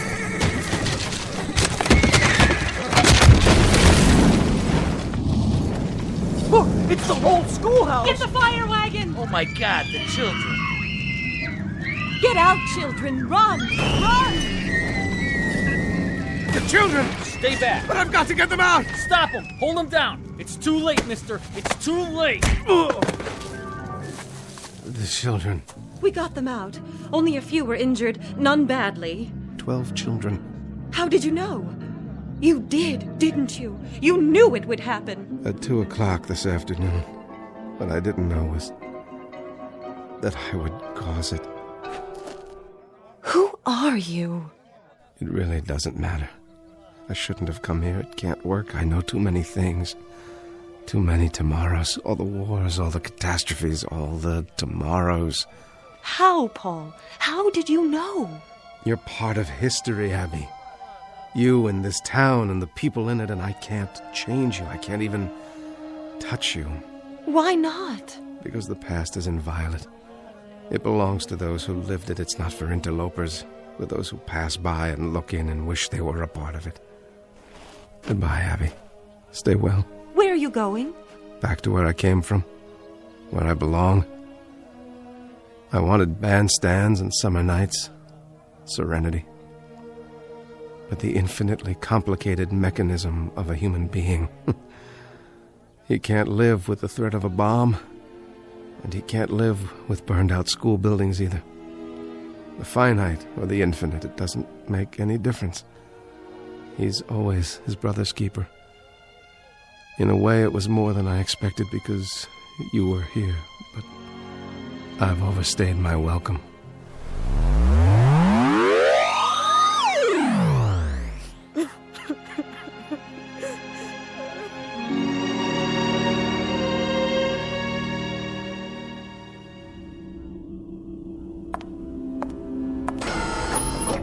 Hello, Harvey. Back so soon? As it happens, back a little late. You changed something? I tried to. And in doing that, I caused it. And now, where do you go, Paul? Here, where I belong. That's what I've learned, to leave the yesterdays alone. I'd rather do something about tomorrow. That's what counts. The tomorrows. God, let there be tomorrows.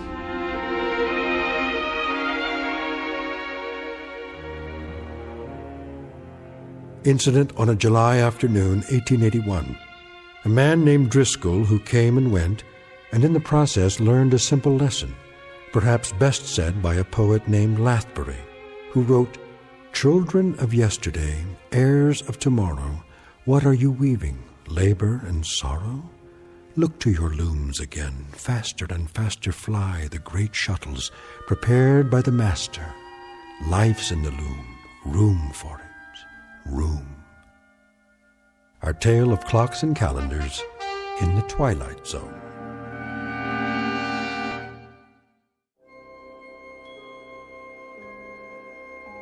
Hi, this is Carl Amari, producer of the Twilight Zone radio dramas. I'd like to take a moment to tell you about our official website at twilightzoneradio.com, where you'll get the latest news and information on these Twilight Zone radio dramas. Plus, at twilightzoneradio.com, you can digitally download 3 free episodes or any of our episodes for only $1.95 each. In this age of ever-changing technology, we've decided to make these episodes instantly available to you by making the Twilight Zone radio dramas a digital download-only series. This means that this series will no longer be offered on CD. The CD collections at our website are now being offered while supplies last at buy one, get one free. So be sure to get your favorites before they're sold out. Be sure to visit us often, and I'll see you in the zone.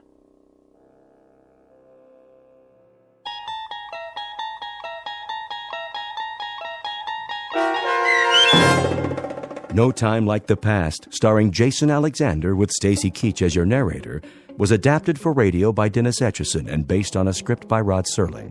Heard in the cast were Doug James, Michelle Graff, Nicholas Ruddle, Christian Stolte, Micah Jacoby, Owen Yen, Linda Ryder, Roderick Peoples, Rich Kominick, Carl Amari, Roger Wolski, Vince Amari, Paul Patch, and Richard Shavzin.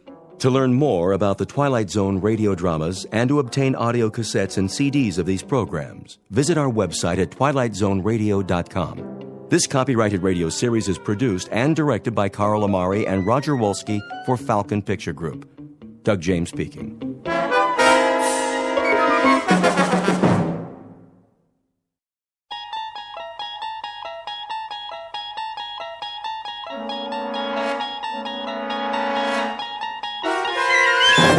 You unlock this door with the key of imagination. Beyond it is another dimension, a dimension of sound, a dimension of sight, a dimension of mind. You're moving into a land of both shadow and substance, of things and ideas. You've just crossed over into the Twilight Zone.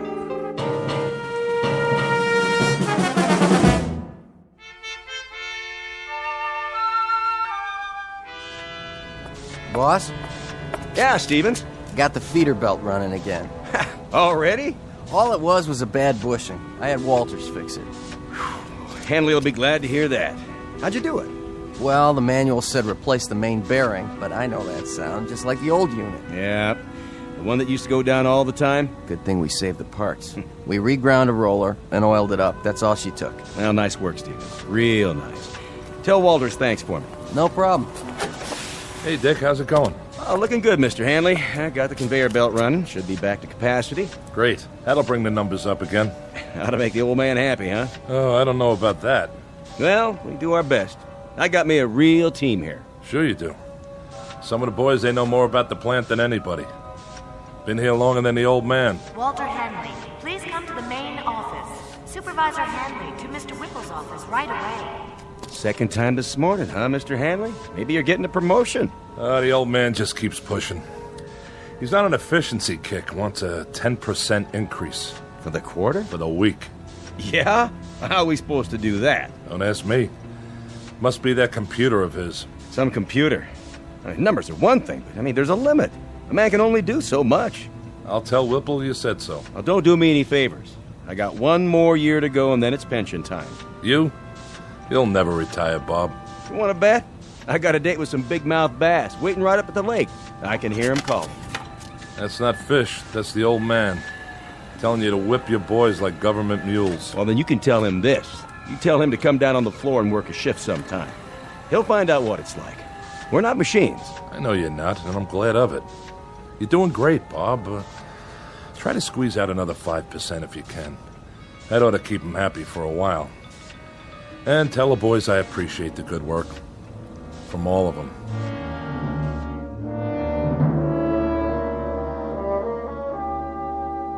These are the players, with or without a scorecard. In one corner, Mr. Dickerson, in charge of the shift at his factory. Walter Hanley, the plant manager, and the individual you're about to meet, Wallace V. Whipple, the boss and CEO of the company. All of them men. In the other corner, machinery, both old and new. And the game? It happens to be the historical battle between flesh and steel, between the brain of man and the product of man's brain. We won't make book on this one and predict no winner. But we can tell you that for this particular contest, there will soon be standing room only at a very special arena found only in the Twilight Zone. And now, The Twilight Zone and our story, The Brain Center at Whipple's, starring Stan Freberg, with Stacy Keach as your narrator.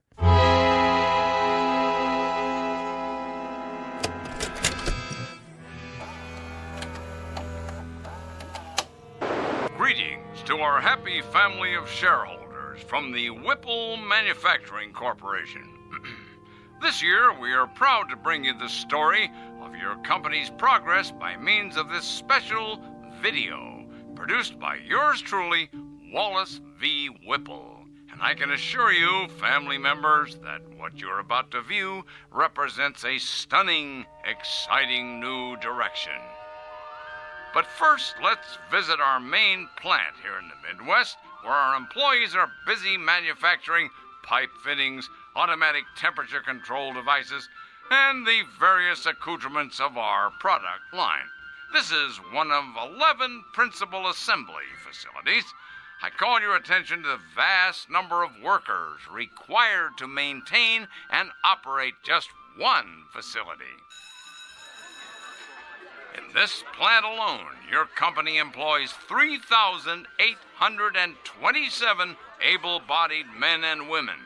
Added to the 10 other Whipple plants across the country, we employ a total of close to 30,000 personnel. Our weekly payroll for this highly trained army of workers is several $1 million. But enough boring arithmetic. Good evening, friends. Welcome to my office, the nerve center where I, Wallace V. Whipple, personally supervise this vast operation. I've decided to address you personally via this videotape with exciting, in fact, stunning news, which I believe you'll agree amply demonstrates how we at Whipple's are marching toward a new tomorrow, where the future is so bright you'll have to wear sunglasses. But before you put on those shades, cast your eyes at the floor of our main assembly plant. Follow me. We can see it from my window. Cumulative 4 4/10 miles of work area, $111 million worth of safety upgrades this year alone, not to mention the expense in shoe leather. Put the camera back on me. Put the camera back on me, that's it.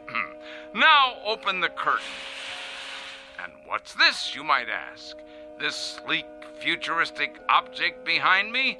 Some sort of space-age control panel? So many bells and whistles, Never seen anything like it, you say? That's because it's never been seen before. Ladies and gentlemen, stockholders, and members of the Whipple corporate family, feast your eyes on this. I give you the X109B14.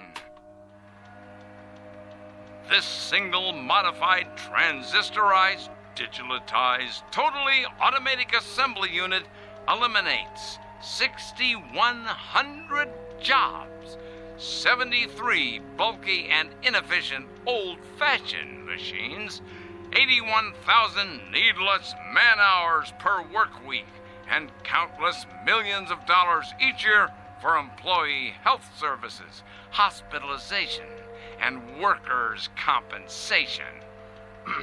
Also employee insurance, employee welfare, and employee profit sharing through vested matching funds. As of tomorrow morning, the first model X109B14 will be placed in operation at our main plant. Within 6 months, our entire production facility here will be totally automated. Tomorrow, the world. Oh, and one other thing. Take a look at these slides. Lights. This is one of 3 cafeterias in our Oregon production plant. Busy, busy, busy. Here are the food trucks arriving. Here's the kitchen staff, the cooks in the kitchen. And here are the dumpsters filled to bursting with trash and refuse after a typical lunch. 800 tons of food consumed over an 11-month period, and tons of garbage for the landfill. Oh, the waste of it all. Lights. Ladies and gentlemen, do you know what can replace and what will replace 800 tons of food? 1 can of simple machine oil. Wholesale price, 68 cents. Ladies and gentlemen, Whipple's moves forward to a new plateau of profit, progress, and posterity. In a sense, we have just shed ourselves of the anchor, the heavy, heavy, heavy anchor, the albatross, if you will, of human labor.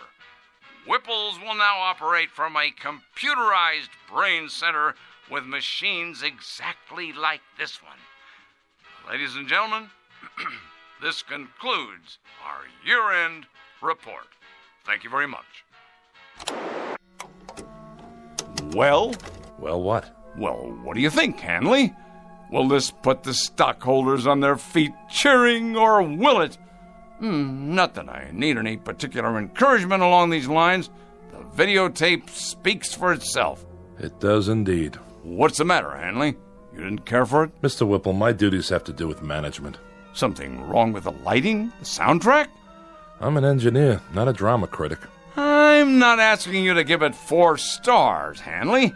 But as a plant manager, I would assume you'd have a point of view as to the content.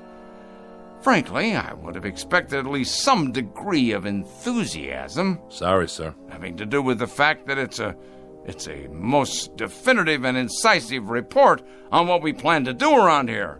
Now, does it or doesn't it give you the lay of the land? You can answer that, can't you? Oh, it gives me the lay of the land, all right. And?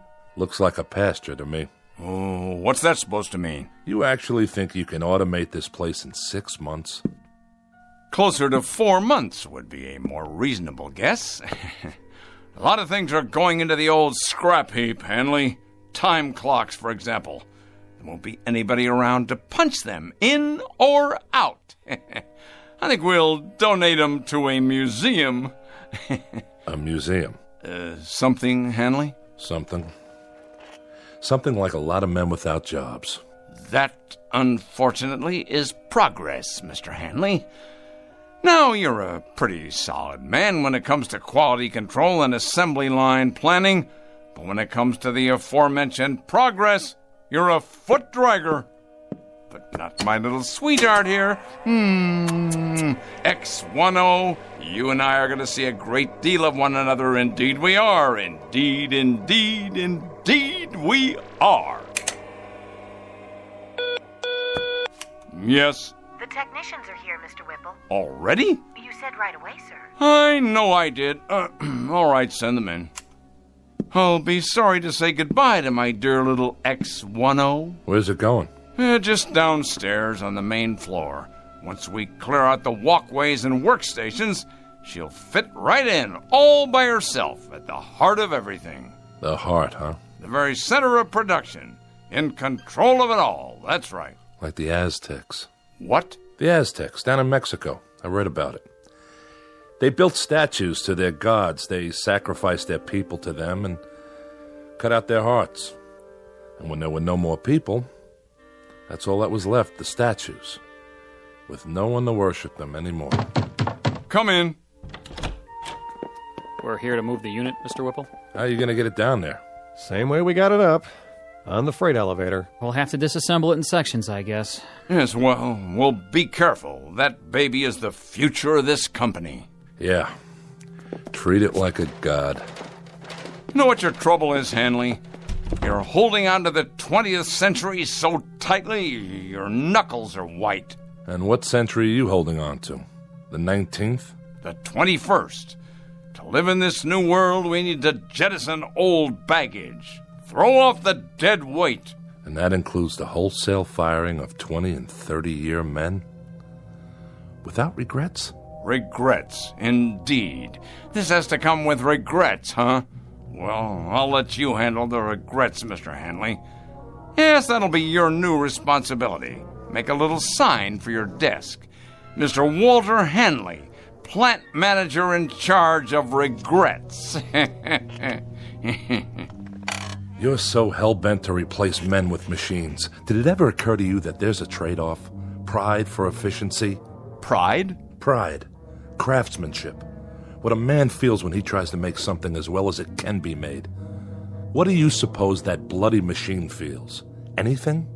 Anything at all? What the devil can I do with pride? Can it? Bottle it? Package it? Market it? How?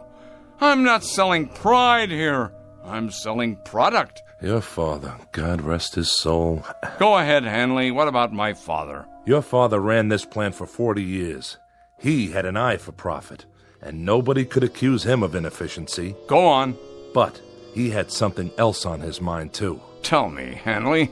Tell me what else he had in his mind. Goodwill and the welfare of the people who work for him. Goodwill and the welfare of the people working for him, huh? Indeed, Mr. Hanley, indeed. And in some 40 years, he succeeded in doubling the size of the plant. That should tell you something. While his competitors quadrupled theirs. His competitors, Mr. Hanley, who were perhaps somewhat less preoccupied with goodwill and the welfare of the people working for them. They paid a fair wage for a fair day's work. But if they could put in a machine capable of doing a job better than a man, they did it. They didn't look backwards, they looked forward. Maybe the difference was this. They didn't have plant managers who succumbed to crying jags every time a pink slip got pinned to a time clock. I'm not crying. Good. You asked for my opinion, I'm giving it to you, that's all. Then we can begin. The foreman of the day shift, let's see, I believe his name is... Dickerson. That's it. I will now engage in some of that heart-filled compassion you value so highly. I will give Mr. Dickerson and his shift not 30 or 60 or even 90 days, but a full 4 months' notice. I put it to you, Mr. Hanley, what could be more compassionate than that? You make it sound like you're doing them a favor. Be good enough to send Mr. Dickerson in here, would you? Hold his hand, if you like. Pat his head, dry his tears, but get him in here.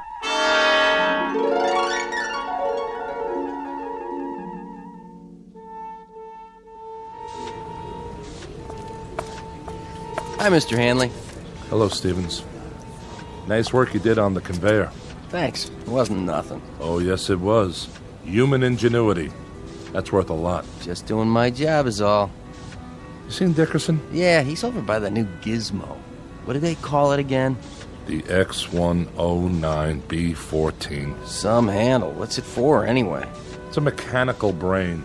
What? With a lot of fancy electronics in it. Programmed to run the whole operation from one place. Well, if you ask me, it don't look very smart. My car's prettier than that thing. It's got a face, though. Where? The way those dials look. They could be eyes. Oh, come on. I'm serious.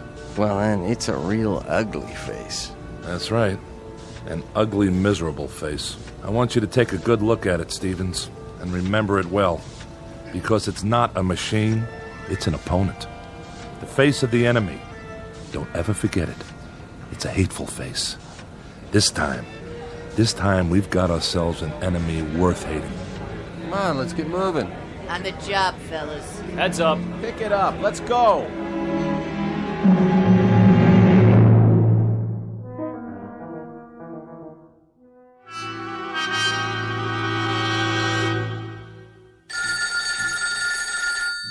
Yes, Walt, is that you? this is Walter Hanley. Oh, I'm so glad. This is Virginia, Dick's wife. Oh, hello there, Mrs. Dickinson. How are you? I'm just fine. But it's not me I'm worried about. Dick hasn't come home yet. No? No, and I'm concerned. He's never been this late before. Take it easy now. He's probably on his way. Do you know what time it is? Maybe he had some errands to run. He didn't work late then. No, he got off same as always. Listen, Virginia, don't you fret now. He hasn't even called. I'm worried sick. Well, don't be. Might have stopped off with some of the boys. Stopped where? I have a pretty good idea. Give me a few minutes. If I can find him, I'll tell him to call you. Oh, would you? Thank you, Walt. Don't mention it. I'll call you one way or the other. Sit tight. Ah, Dick. Did you go and fall off the wagon again?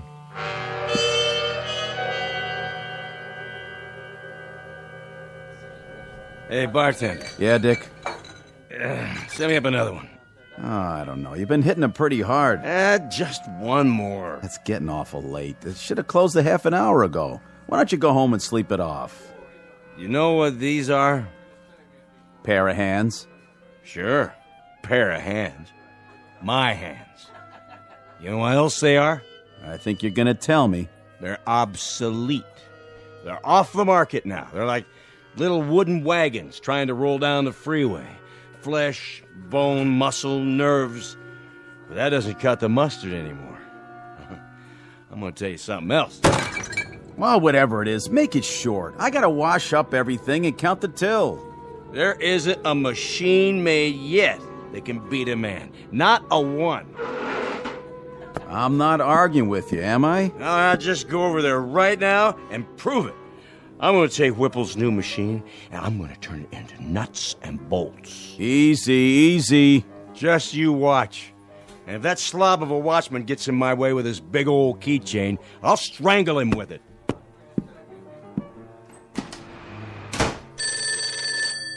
Mike's pub. No, Dick's not here. He just left. He said something about going across the street to the factory to have it out with a machine or some such. Yeah, I know it's closed. But by the looks of him, I say that won't slow him down none.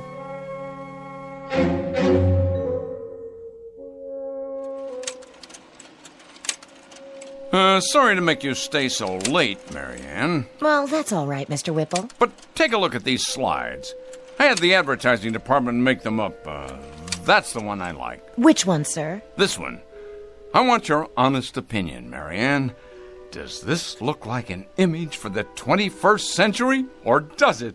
Well... You don't like it? Oh, yes, sir. I like it fine, only... Only what? Well, the way you've got that machine behind you in the picture. The X109B14? What a beauty, huh? I guess so. But it looks like it sort of has a face, doesn't it? Where? What face? Like it's carved in stone or something. You know, like those tiki things on Easter Island and nobody knows how they got there. Huh. I don't see that. Done in metal, of course, but with those two big dials, they could be the eyes. And the slot in front where the paper comes out, that's the mouth. Oh, yes. And the way it's behind you like that, it could be, well, your shadow or x-ray or something. It should be just you, sir, being so handsome and all. I see what you mean. Without the X109B14, however... Oh, do you want me to get that? WVW here. Who is this? Yes, what is it? Where? Well, you're supposed to be the watchman, Scott. Were you asleep or something? He's got a what? Well, why didn't you shoot? Yes, I know who he is. Never mind, I'll go out and look for him. But you better haul your duff over here in a hurry in case he shows up. Trouble, Mr. Whipple? Not really. Some drunk barged his way into the factory.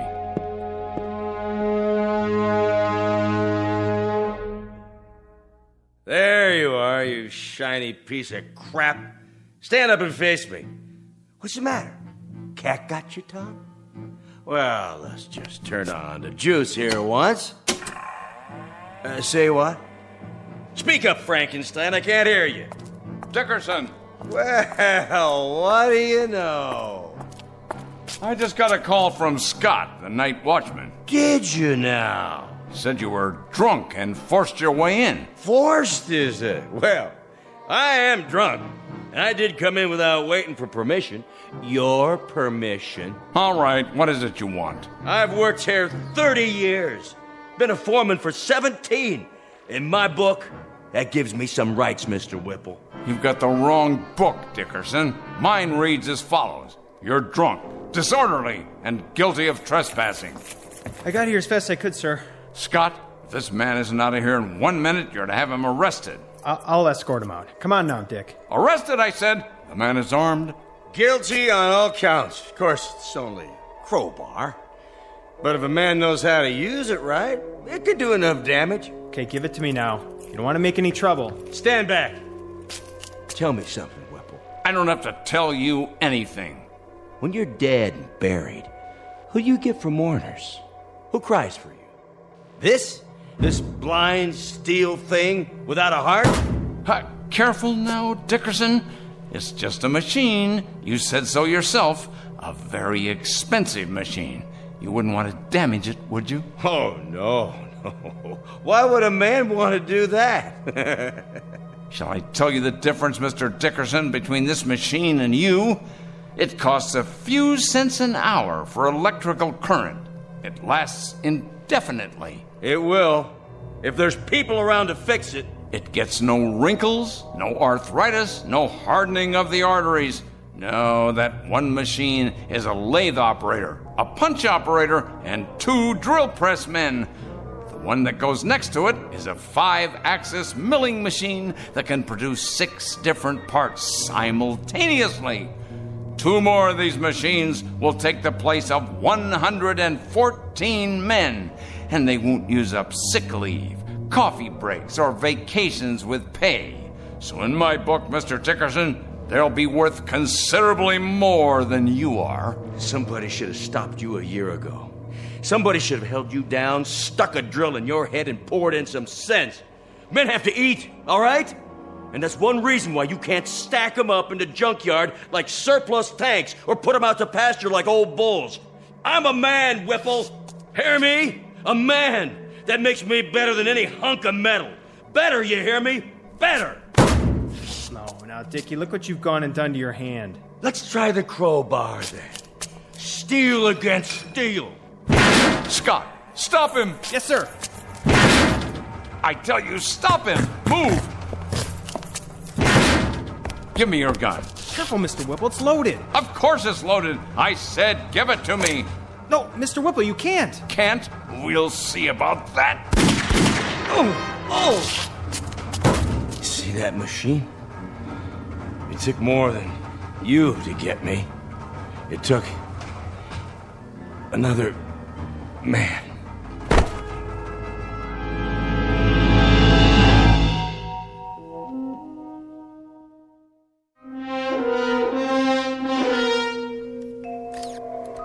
I can't get the specs up. She's barely reading. Try a new motherboard. Looks like the processor's fried. Better check the drives while we're at it. I don't understand it. What kind of nutcase would do this? He was no nutcase. He was a good man. Then why'd he hate the company so much? He didn't hate it. He loved it.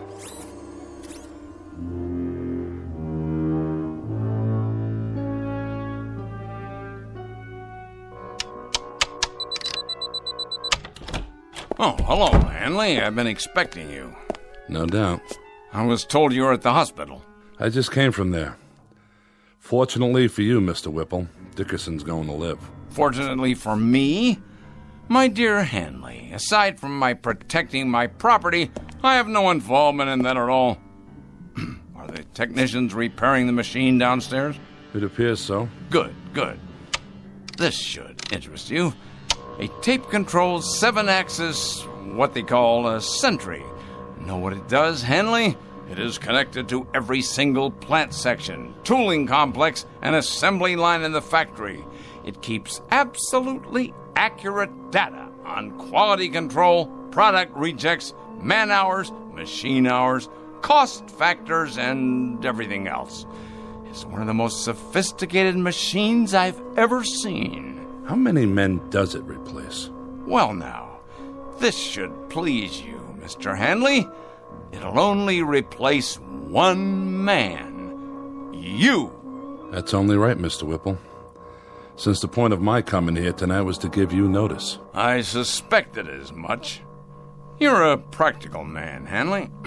An industrial team has to be compatible.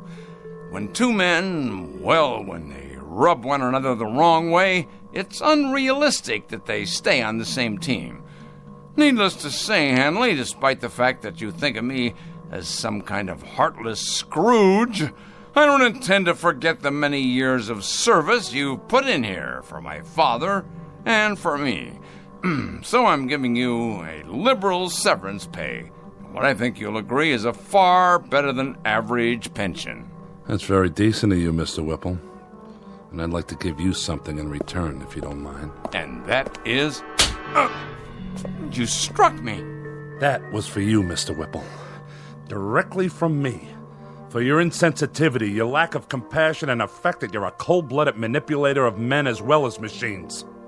You may take my severance, my pension, and your goodbye speech and stick them into the nearest metal orifice that's handy. When I walk away from you, I walk away clean. And that, Mr. Whipple, is one hell of a trick. What's that for? To keep people out or in? A new Watchman device, much more reliable than the old one. Now, if you will swipe your ID card, just don't try to use it after tonight. Your code won't work the next time. If you could build one of these machines in the shape of a wife, your cup would runneth over.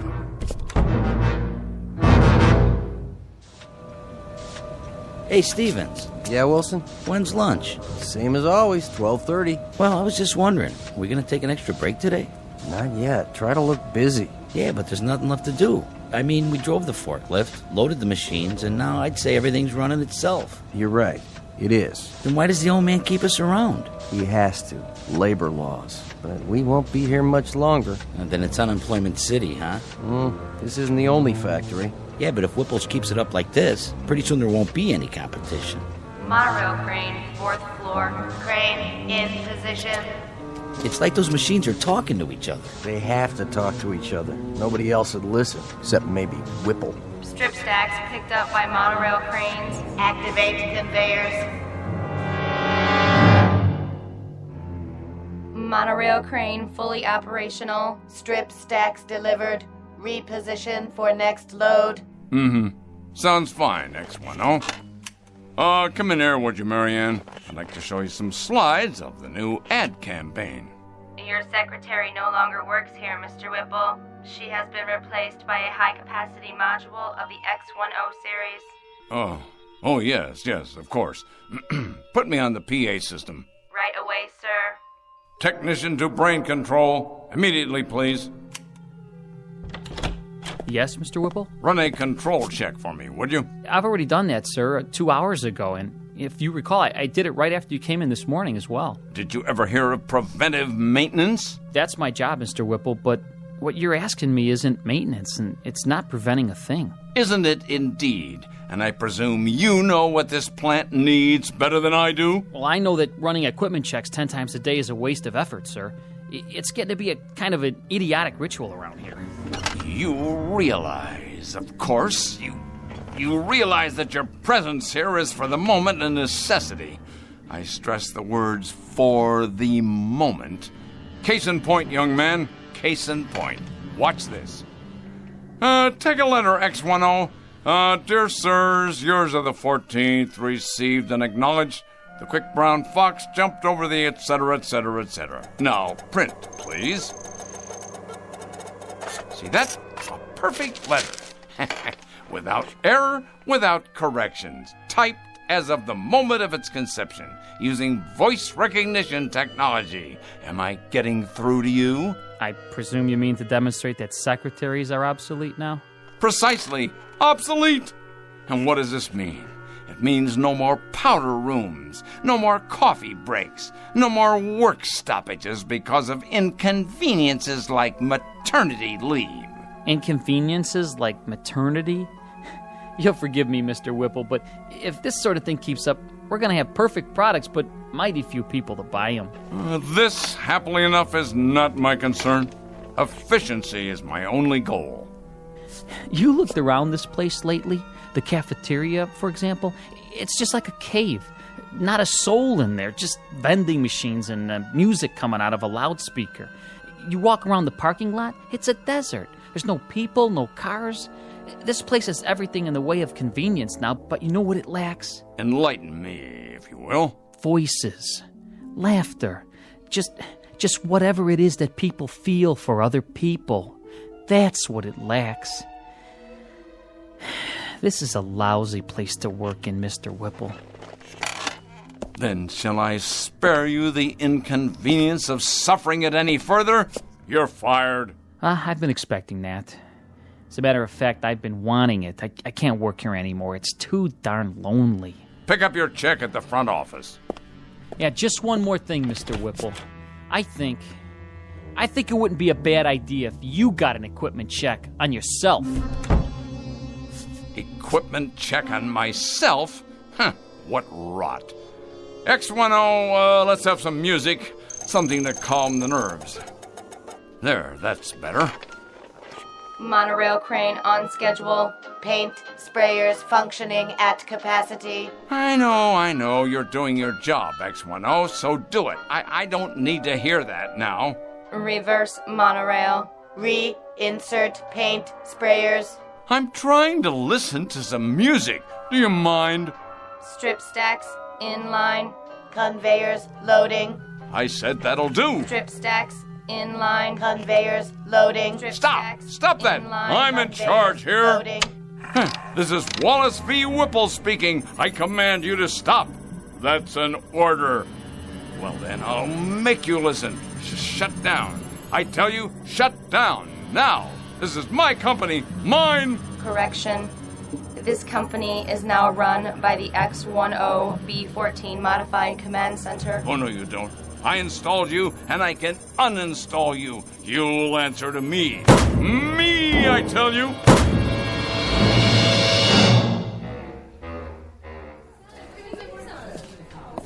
What'll it be, Mr. Whipple? Beer, please. One beer, coming up. How about you, Mr. Handley? One more? No, thank you. Well, 2 other days, Hanley. I'll drink to that, Mr. Whipple. How are you finding your retirement? Tolerable, Mr. Whipple. I managed to keep busy. Not as much as I'd like, of course, and my wife says I'm underfoot all the time. But I'm doing all right. It's kind of nice to sleep late in the mornings. Yes, it's a good thing, though, this retirement, I mean. Man should have time for leisure as he gets older. It's important he has time for leisure. That's so, Mr. Whipple. When the board of directors decided that I was overtired and could relinquish some of my responsibilities, well, if the truth were known, I did feel a certain resentment toward them. But actually, they were quite right, quite right. You don't have to explain. No, I want to. With the perspective of time, I've begun to realize that when they moved me out of there, it was nothing personal. Of course, I'm not married, and, well, it's somewhat dull for me at times. Oh, I manage to keep busy, but there are times that that I wish they really had no right, no right at all.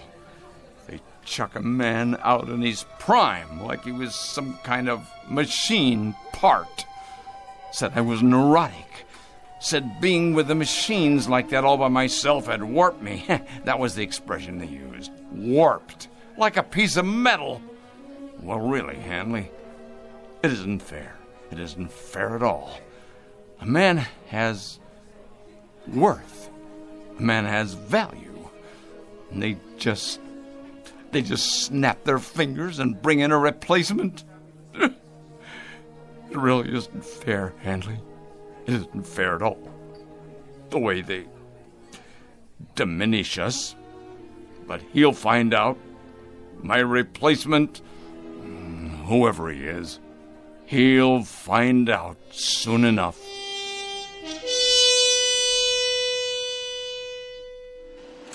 This is the new addition for the East Wing, where the parking lot used to be. And this is the electronics lab. It replaces the cafeteria. And here's the ad campaign for the fall season. No human figures, only the X10 line. Series 2. What do you think of it? Very nice, so clean and efficient. But will humans respond to such imagery? Of course they will. It is progress. It is the future of manufacturing. Yes, the future. Do you have a name? My model number is... I will call you Mary Ann. From now on, you will work here in my office. Thank you, Whipple X10. It is an honor. Do you have more slides? Yes. This is a view of the main floor. So much more room for expansion. I see. And this is...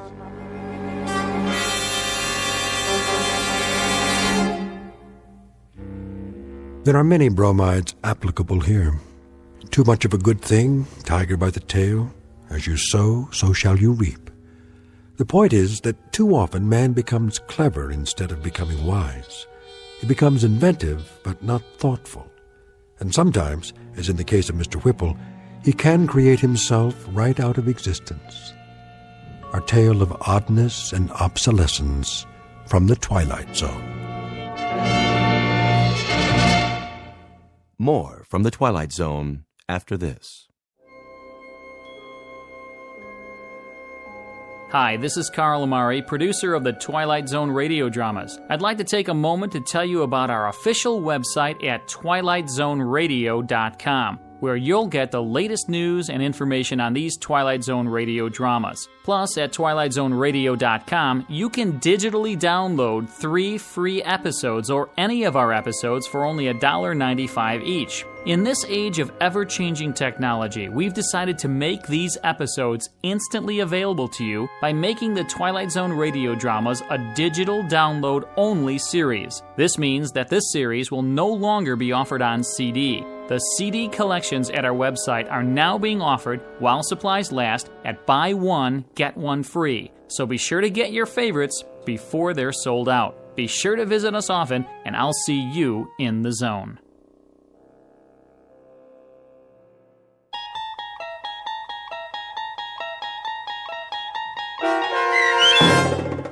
The Brain Center at Whipple's, starring Stan Freberg with Stacy Keach as your narrator, was adapted for radio by Dennis Etchison and based on a script by Rod Serling. Heard in the cast were Mike Starr, Doug James, Kurt Nabig, Deb Dotzer, Jeff Lupetin, Sarah Marks, Carl Amari, Roger Wolski, Paul Patch, and Vince Amari. To learn more about the Twilight Zone radio dramas and to obtain audio cassettes and CDs of these programs, visit our website at twilightzoneradio.com. The producers of The Twilight Zone wish to thank CBS Enterprises, Carol Serling, Dennis Etchison, Dick Brescia Associates, Claire Simon Casting, Terry Jennings, XM Satellite Radio, the American Forces Radio and Television Service, Sirius Satellite Radio, our sponsors, and our radio affiliates for helping make this series possible. This copyrighted radio series is produced and directed by Carl Amari and Roger Wolski for Falcon Picture Group. Doug James speaking.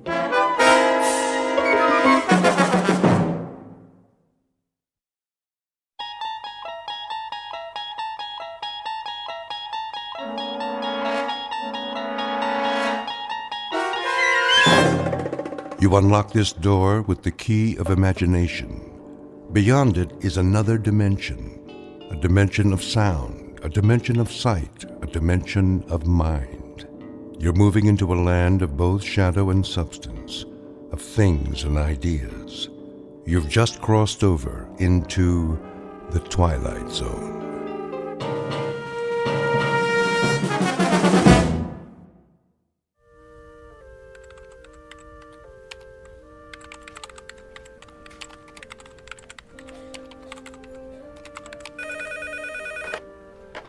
Northwest Medical Clinic, how can I help you? I'm sorry, Dr. Matheson is unavailable. He's taken a temporary assignment out of town. Can I make an appointment for you with one of our other physicians? Fine. Okay, let's see. How about next Tuesday at 2:45? Great. You'll be seeing Dr. Kyle Powers.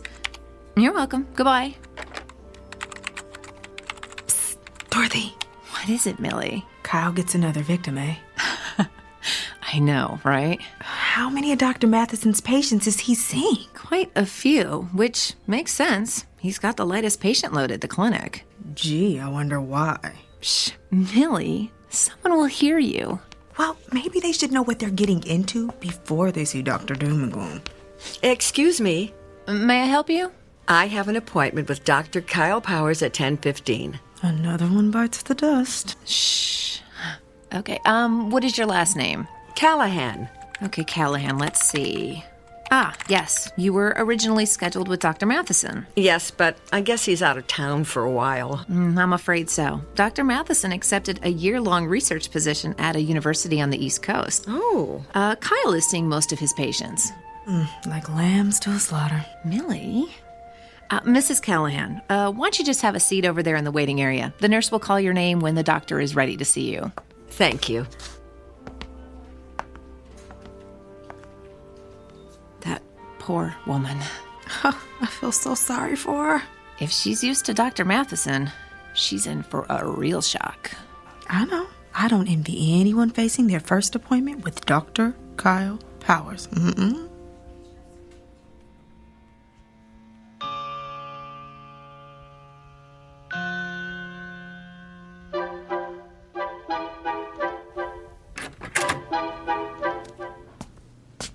Mrs. Callahan? Yes? I'm Dr. Kyle Powers. It's nice to meet you. And why are you here today? Well, I'm concerned about this mole on my leg. May I see it? Of course. It's right here, see? On the calf. Dr. Matheson said I should keep an eye on it in case it changes. I think it looks a little bigger. What do you think it could be? A mole that changes like that is usually melanoma. Oh, melanoma? That's cancer, isn't it? Yes, it is. I'm going to need to ask you some questions. Oh, well, go ahead. When did you first notice the mole had changed? About a week ago. How much bigger is it? I'm not sure. 50%? No. 40%? 30? 10% maybe. Do you spend a lot of time in the sun? No. Has anyone in your family ever had melanoma? No, I don't think so. Did you ever have a severe sunburn as a child? No, not severe, no. Do you have a lot of freckles? No. Are you taking any medication that would weaken your immune system? Oh, I don't think so. What would weaken my immune system? Well, any number of meds. Azathioprine, benzotophine, cortithionate. I don't even know what those are. Doctor, please just tell me if I do have melanoma, what treatment is available? Well, that depends on what stage it's in. Surgery is typically the first treatment for all stages of melanoma. Surgery? And of course, if it spreads to the lymph nodes, those have to be removed. Late-stage melanoma also has to be treated with chemotherapy. Chemotherapy? therapy. If it spreads to the organs like the lungs or liver, there's not much that can be done. Nothing. Well, in that case, the focus is on relieving the symptoms and keeping the patient as comfortable as possible. Until what? Well, until the patient expires.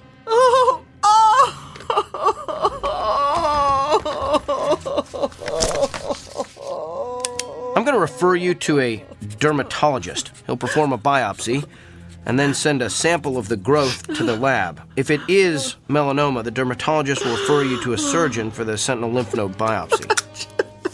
It's all standard procedure. Here's your referral. And Mrs. Callahan? Yes? I know there's something most patients worry about at this point, so let me assure you. Even if the cancer gets to the point where you can't function, your insurance should cover most of the medical bills. Keep in touch.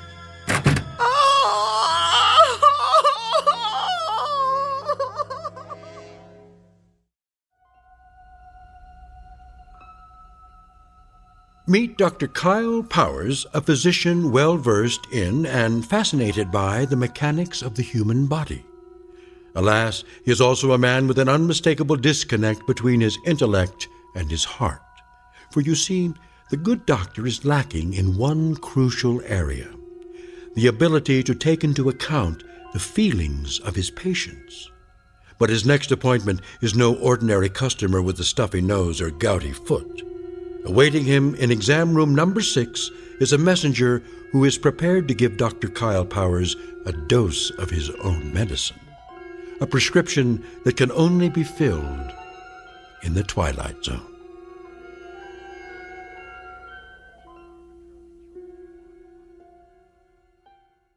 And now, The Twilight Zone and our story, The Amazing Dr. Kyle Powers, starring Sean Astin with Stacy Keach as your narrator.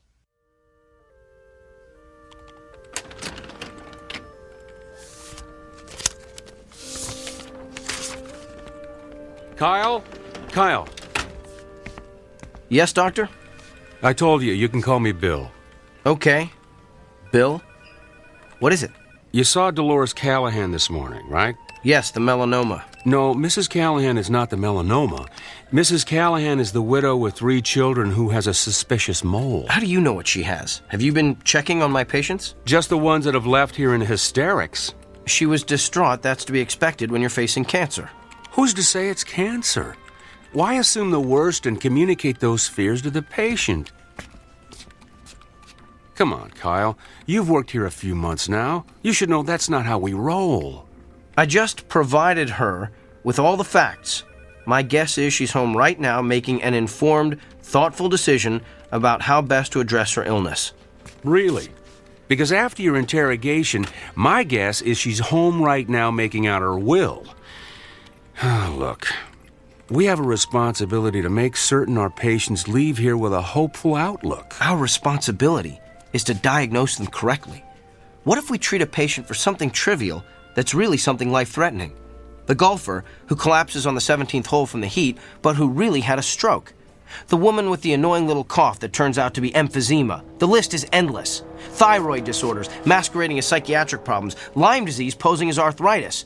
That's why I ask so many questions. The more facts I can get from the patient, the more accurate diagnosis I can make. So you're going to continue cross-examining our patients like it's the Spanish Inquisition? Look, doctor, I realize my technique differs from yours. It may not consist of the sycophantic mollycoddling you prefer, but I think you'll find overall that it gets me closer to the most accurate diagnosis possible. That may not mean anything to you, but it's the reason I get up in the morning. It's how I roll. Now, if you'll excuse me, I have a lot of patients to see. May God help every one of them.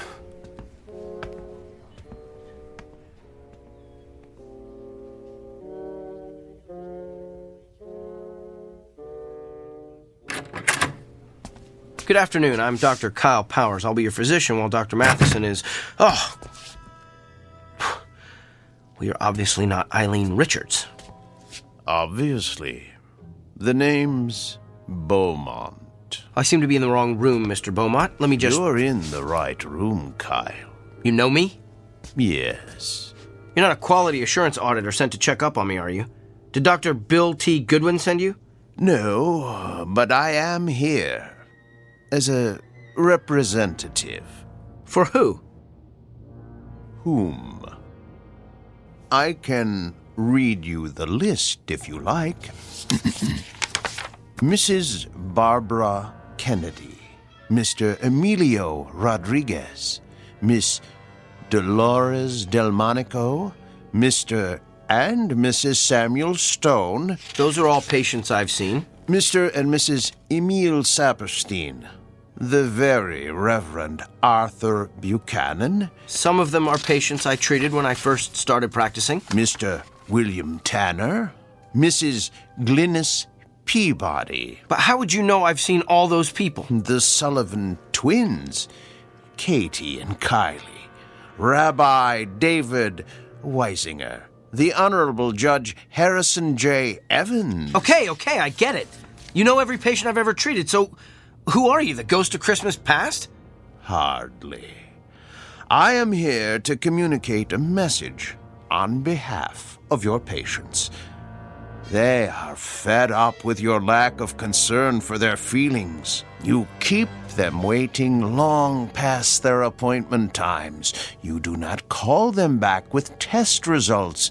You do not explain their illnesses in terms they can understand. And you do not make clear the side effects of the medicines you prescribe. They have described you as rude, disrespectful, insensitive, and tactless.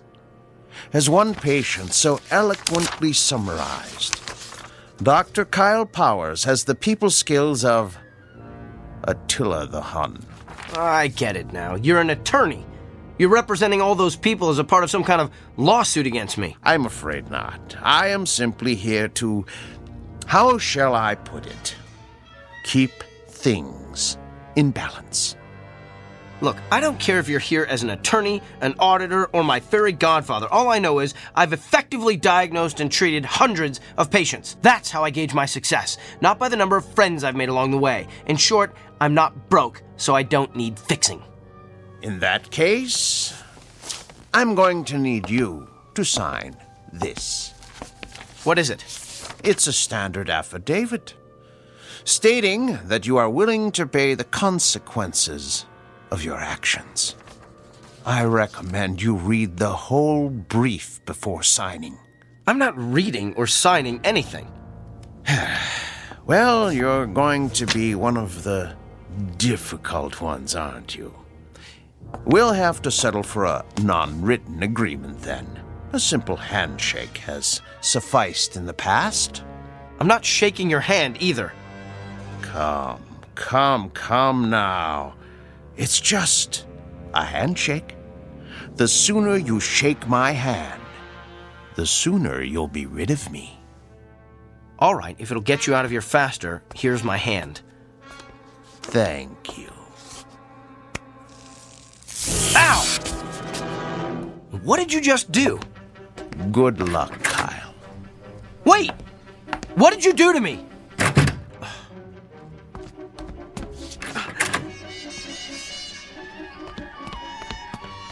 Where did he go? Can I help you, Doctor? The man who just left this room, which way did he go? You're the only one who's left that room in the last 10 minutes. Well, that can't be. I was just talking to him. I can page him if he's still in the building. Who was he? Nobody. Just some prankster with a joy buzzer. Who's my next patient? Mr. Gianelli. He's in room 7.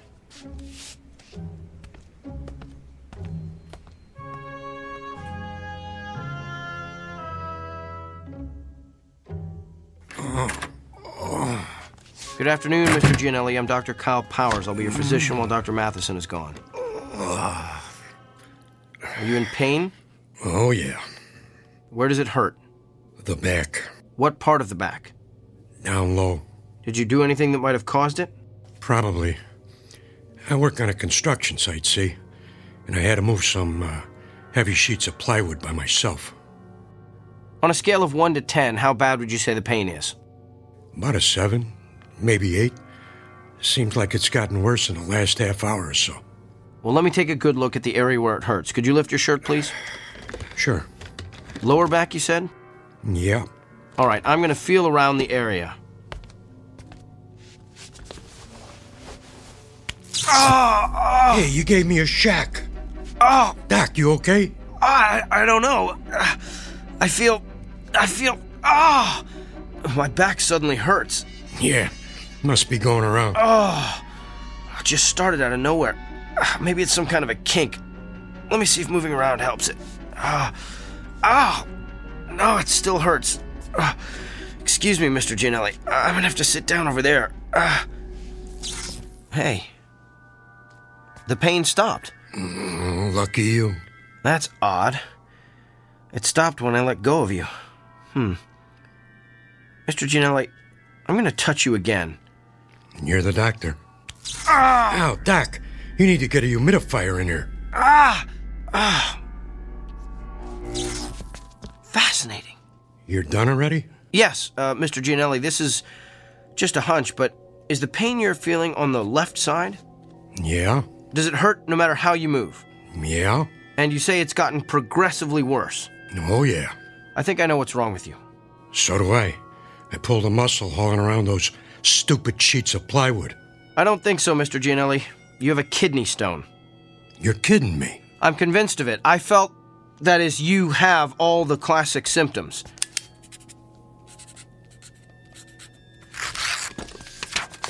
Here, this is an order for you to go up to radiology for an x-ray. That'll tell us exactly where the stone is, and we can figure out what to do about it from there. Hey, Doc, can I ask you something? What? How could you tell all that just by touching my back? Mr. Gianelli, I wish I knew.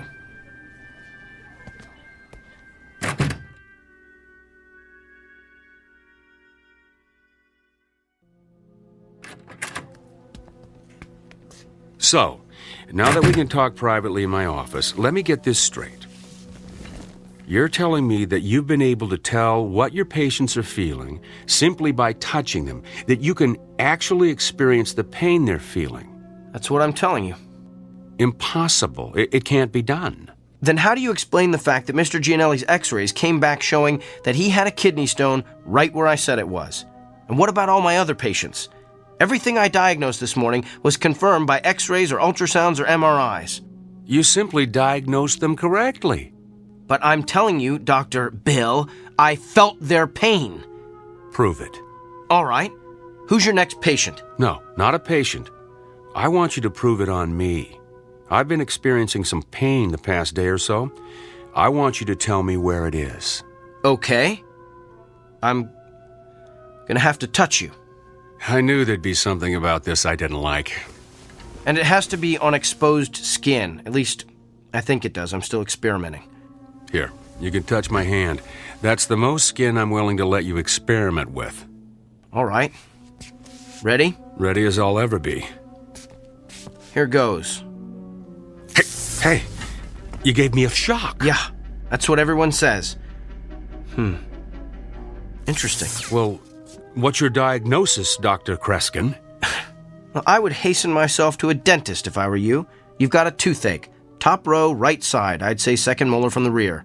Well, I don't know what to say. No need to say anything. Your expression says it all. What is it, Dorothy?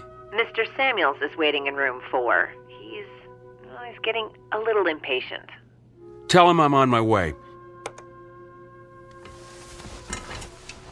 There's got to be some kind of logical explanation for this. Fine, we'll talk later. Oh, by the way, you might want to have that corn looked at. The one on the big toe of your left foot. Feels like it's going to burst right through your shoe. Okay, now you're just showing off.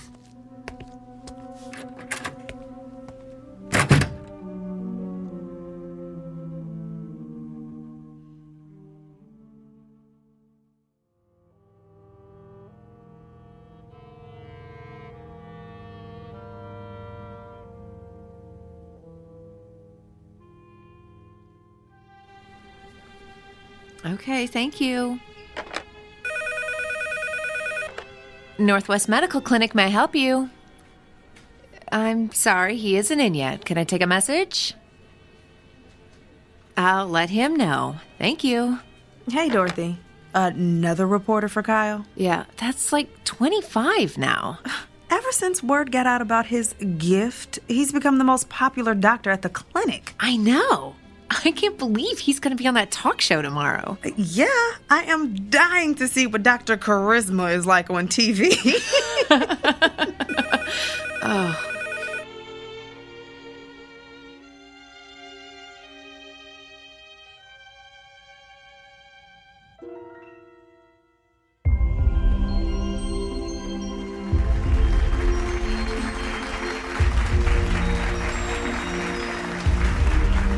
Welcome back to Barbie Porterson's Wake Up Call. I'm Barbie Porterson, and this half hour I'm going to have part 3 in my series on how I've managed to stay young looking the natural way without the use of drugs or surgery. But enough about me. We have a guest with a rather unique gift. His name is Dr. Kyle Powers, and he claims that he can experience the same pain his patients are feeling simply by touching them. Doctor, it's good to have you with us today. Thank you. Now, why don't you tell us exactly what happens when you touch one of your patients? Well, in a nutshell, I experience exactly what the patient is experiencing. I can feel where the pain is in their body, how intense it is, what might be causing it, and I'm then able to provide an accurate diagnosis. Amazing! Would it be possible for us to get a demonstration from you? Of course. Do you have any discomfort or pain that's bothering you? As a matter of fact, I do. Let's see if you can guess what it is. Now, what do I need to do for this demonstration? Nothing. I just need to touch bare skin. Oh my, careful, doctor. We're a family show. You can just give me your hand. All right, here you are. Oh! I think a spark flew between us. Don't tell my husband. Interesting. So, what's your diagnosis? I believe the pain you wanted me to identify is a sprained muscle in your left thigh. Feels like you've probably been working out a bit too rigorously at the health club. Ooh, that's amazing. That's exactly how my own physician diagnosed it. But it took him 20 minutes. Doctor, you truly have a special gift. There's something else, though. What? Your head. You have a headache. Are you coming down with something? Of course not. I'm fit as a fiddle. I stay fit the natural way. There's definitely something there. In fact, it's not just a headache. There's pain in several very specific locations in your forehead. That's interesting. Well, thank you for being with us, Doctor. Wait. I know what I'm feeling. You recently had some sort of cosmetic injections, didn't you? What? Yes, the type that eliminates frown lines and wrinkles. Me? Cosmetic injections? What a ludicrous suggestion. Well, back with more of our Barbie Porterson's wake-up call after these messages. You know, a simple analgesic will help with that headache. No, I don't need it. Could we cut the audio, please?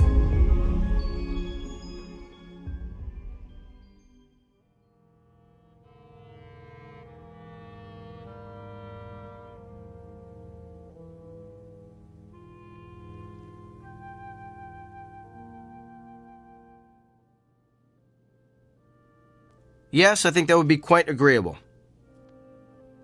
Well, to be honest, I wouldn't mind having a couple of days to think it over. Could you hold on for a moment? Come in. Kyle. Doctor, I'm on the phone. I need a moment with you. I don't have a moment. Make one. All right. I'm sorry, can I call you back? Thanks. That was extremely rude. And what are you staring at? You look so pale. Do you feel all right? I feel fine. Just a little stressed, and your intrusion doesn't help. So what's so urgent that it can't wait? Well, let's start with the waiting room overflowing with your patients. I had an important phone call. With who? Not that it's any of your business, but I was talking to Nigel Fairwick. Nigel Fairwick? He's the TV producer who creates all those vapid reality shows. Why would you want to talk to him? He wants to produce a television show starring yours truly. You're kidding me.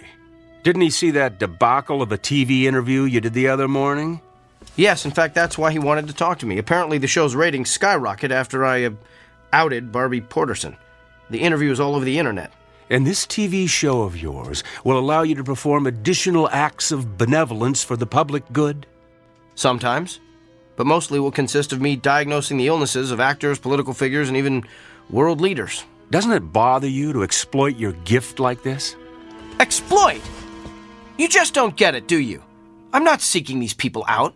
Nigel Fairwick, the newspaper's looking for interviews, those patients in the waiting room, they're all coming to me. I'm the solution to their problems. I'm the answer to their prayers. Spoken like a man with a true messiah complex. There's just something about your gift I've been trying to figure out. If you can feel your patient's pain, then you must be able to feel other things as well. Like what? Like their emotions. You must be able to feel their fear, their anxiety, their despair. Do you feel those things, Kyle? I feel them. Then why don't you ever talk about them? In all the interviews you've given, I've never heard you once mention the patient's emotions. Because it's irrelevant. It's the pain that helps me diagnose the illness. Besides, those feelings only last as long as I touch the patient. So you shove those emotions aside. The way you've done with your own emotions all your life, I guess. Don't you see what you're missing? You could be relating to your patients in a way that no other physician could ever hope to achieve. You could treat your patients on every conceivable level, not just the physical, but the emotional, the spiritual. Kyle, you're the winner of some sort of cosmic lottery. Don't squander it on a mindless television freak show. I'm sharing my gift with my patients. If I go on TV, I can share it with the world. How is that squandering my gift? Because you're doing it to stroke your ego. How do you know why I'm doing this? Can you read my mind? Is that your gift? Oh, wait, I forgot. You don't have one. Hello? Nigel? No, it's all right. I'm glad you called back. I've decided I don't need more time to think. I want to get started on this TV show as soon as possible. This afternoon? Well, that sounds great. I'll see you then. Thanks. You're really going to do this? I have a meeting with Nigel in an hour to sign the contracts. And what about your patients? Tell them to come back tomorrow. What if they don't want to? What if they can't? Oh, they'll be back. That's the part you don't seem to understand, Doctor. Everyone wants to see the amazing Dr. Kyle Powers.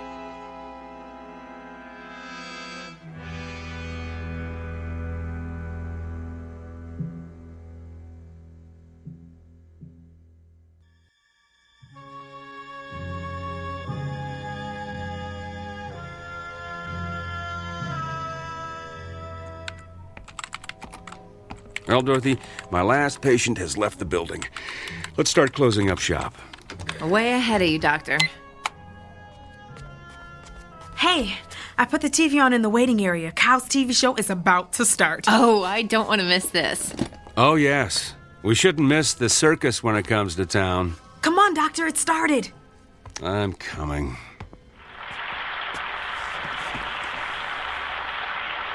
Hello, America, and welcome to Doctor in the House, the new show that promises to be the most amazing, the most remarkable, the most astounding television program you've ever seen.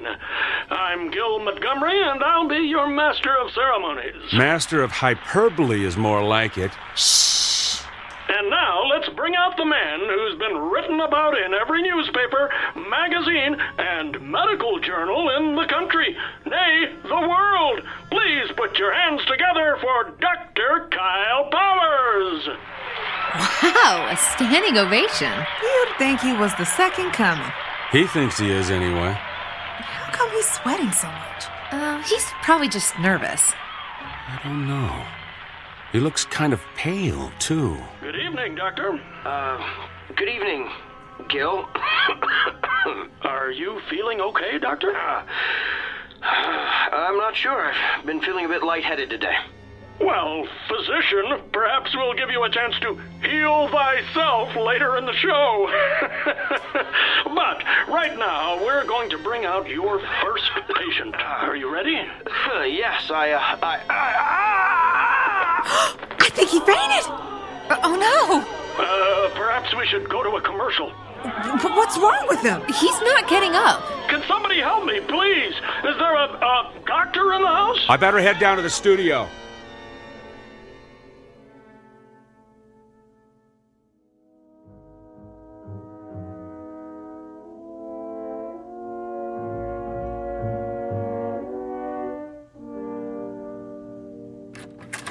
Kyle, I've got the results of your tests. They're pretty extensive. Tell me. Well, simply put, your autoimmune system has completely broken down. Can you tell why? No, I can't find anything that would cause it. There was something about your results, though, that looked familiar. I'd seen this pattern before, but I couldn't remember where. You've seen this pattern. You've seen this pattern in another person? Not one person. Many people. I went back through your files of all your patients. Kyle, what you're experiencing is the affliction of every person you've treated in the past 3 weeks. Think about it. You've got emphysema like Mrs. Crandall. You've got stomach cancer like Mr. Drummond. Even have a kidney stone like Mr. Gianelli. Yeah, you get the idea. Every illness you've treated in the past 3 weeks is coursing through your body. It was 3 weeks ago that... You received your gift. I know.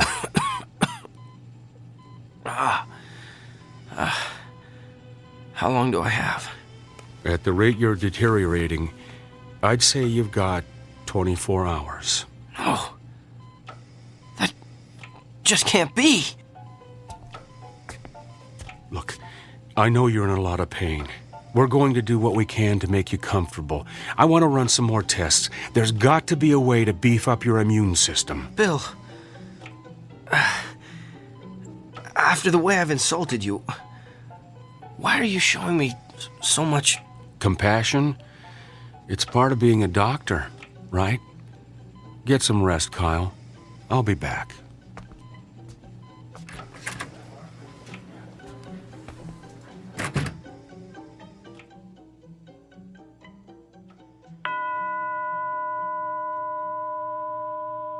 The time is now 9 p.m. Visiting hours have ended.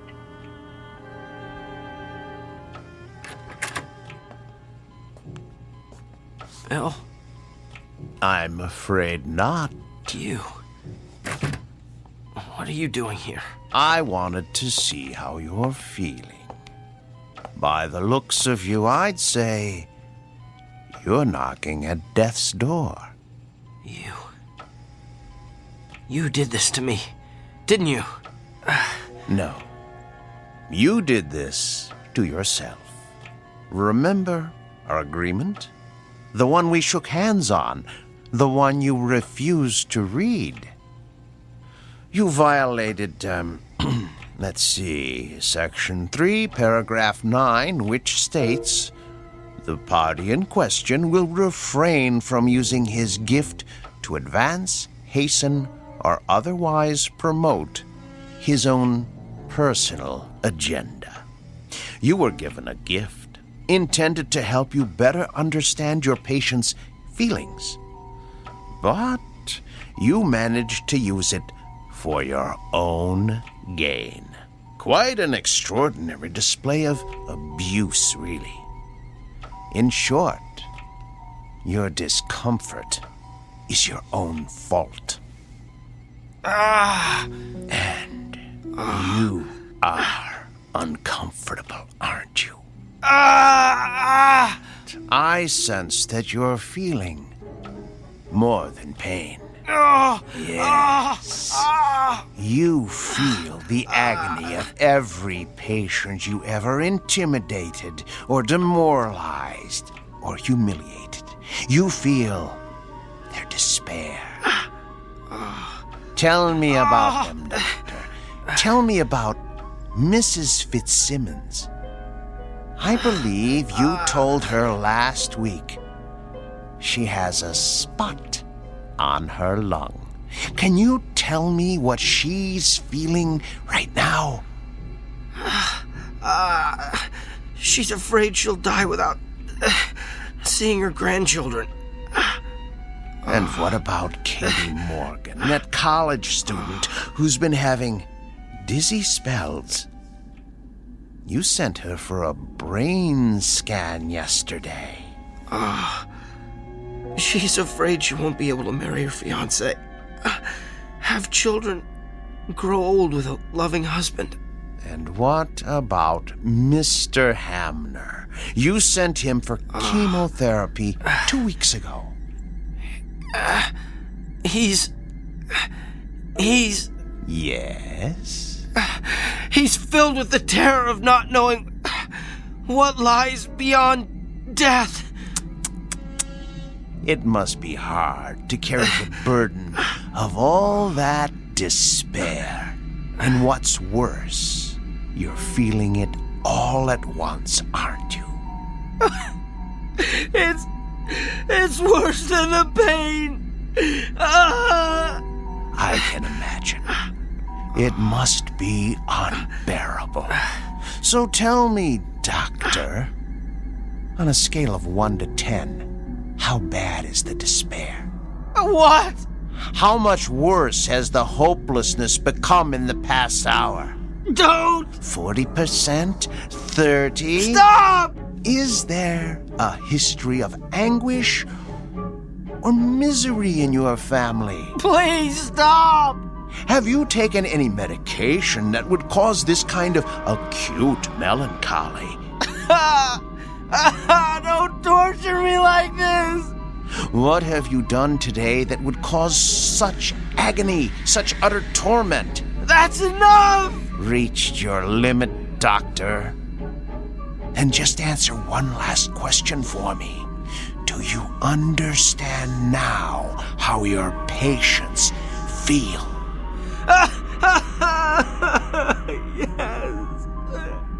Yes. I would prefer death to this much despair. All right, then. Since you're already at the end of your rope, I suggest we end it as quickly as possible. I'm going to touch you one last time.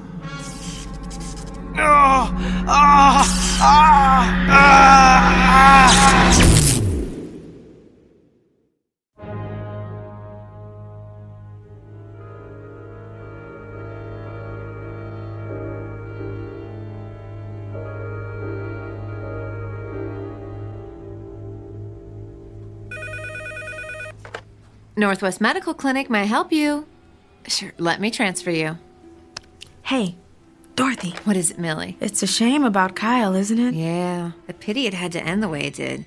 I mean, for a little while, he had it all, and now, well, you know. How have his patients been taking it? Not well. Of course, I have to tell them what happened when they called to make an appointment. That's a shame. But, you know, at least Kyle is at peace now. Yeah. Well, he seemed very peaceful when I gave him his messages this morning. I guess a full recovery will do that to you. That and a near-death experience. Yeah, but it is too bad he lost his, well, you know, his gift. Yeah. I wonder what it's gonna be like for him now. Just seeing patients as plain old Dr. Kyle Powers.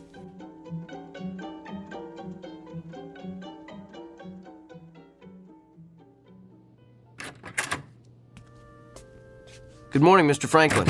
Hi, Doctor. I've got your test results here. I know. I have a feeling you don't have good news for me. I'm going to be completely candid with you. And before I tell you anything else, let me say this. What you've got is treatable. And we're going to exhaust every option available to get you well. So why don't we get out of this sterile examination room, go down to my office and have a cup of coffee, and work out the details. Sounds like a plan. You know, I keep thinking about how everything could change.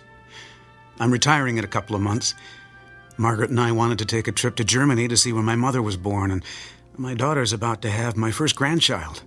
I'm just afraid I'm not going to be around to see all that.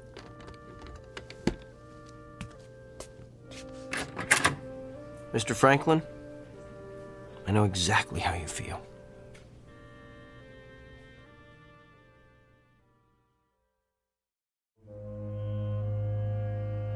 Meet Dr. Kyle Powers. Not the same one we met earlier, but a new and improved version. A person who has perhaps quite literally been to hell and back, and learned along the way that redemption requires no small amount of effort on the part of the recipient. It's a fundamental lesson that's customarily taught in Sunday school or at the feet of a beloved grandparent. But a select few insist on learning it the hard way, while traversing the antiseptic, shadowy corridors of the Twilight Zone.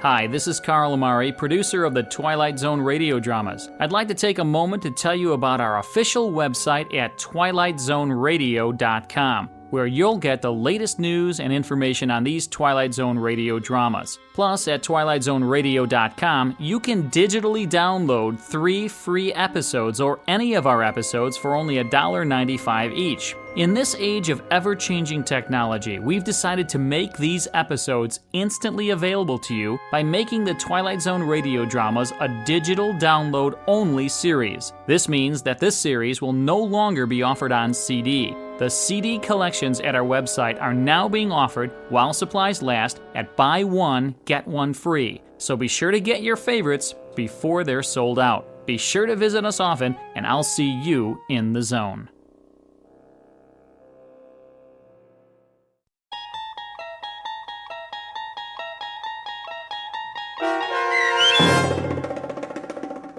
The Amazing Dr. Kyle Powers, starring Sean Astin with Stacy Keach as your narrator, was especially written for The Twilight Zone by Barry Rickert. Heard in the cast were Pat Fraley, Joby Cerny, Robin Moeller, Ty Davis, Ellie Weingart, Alex Sopener, Emmy Bloom Regali, Rob Riley, and William Dick. The producers of The Twilight Zone wish to thank CBS Enterprises and the Rod Serling Estate for making this series possible. This copyrighted radio series is produced and directed by Carl Amari and Joby Cerny for Falcon Picture Group and Westwood One. Sound design and custom Foley effects for The Twilight Zone were done in the Cerny American Sound to Picture Theater by Todd Beyer, Craig Lee, and Tim Cerny. To learn more about the Twilight Zone radio dramas and to contact us, visit our official website at twilightzoneradio.com. Doug James speaking.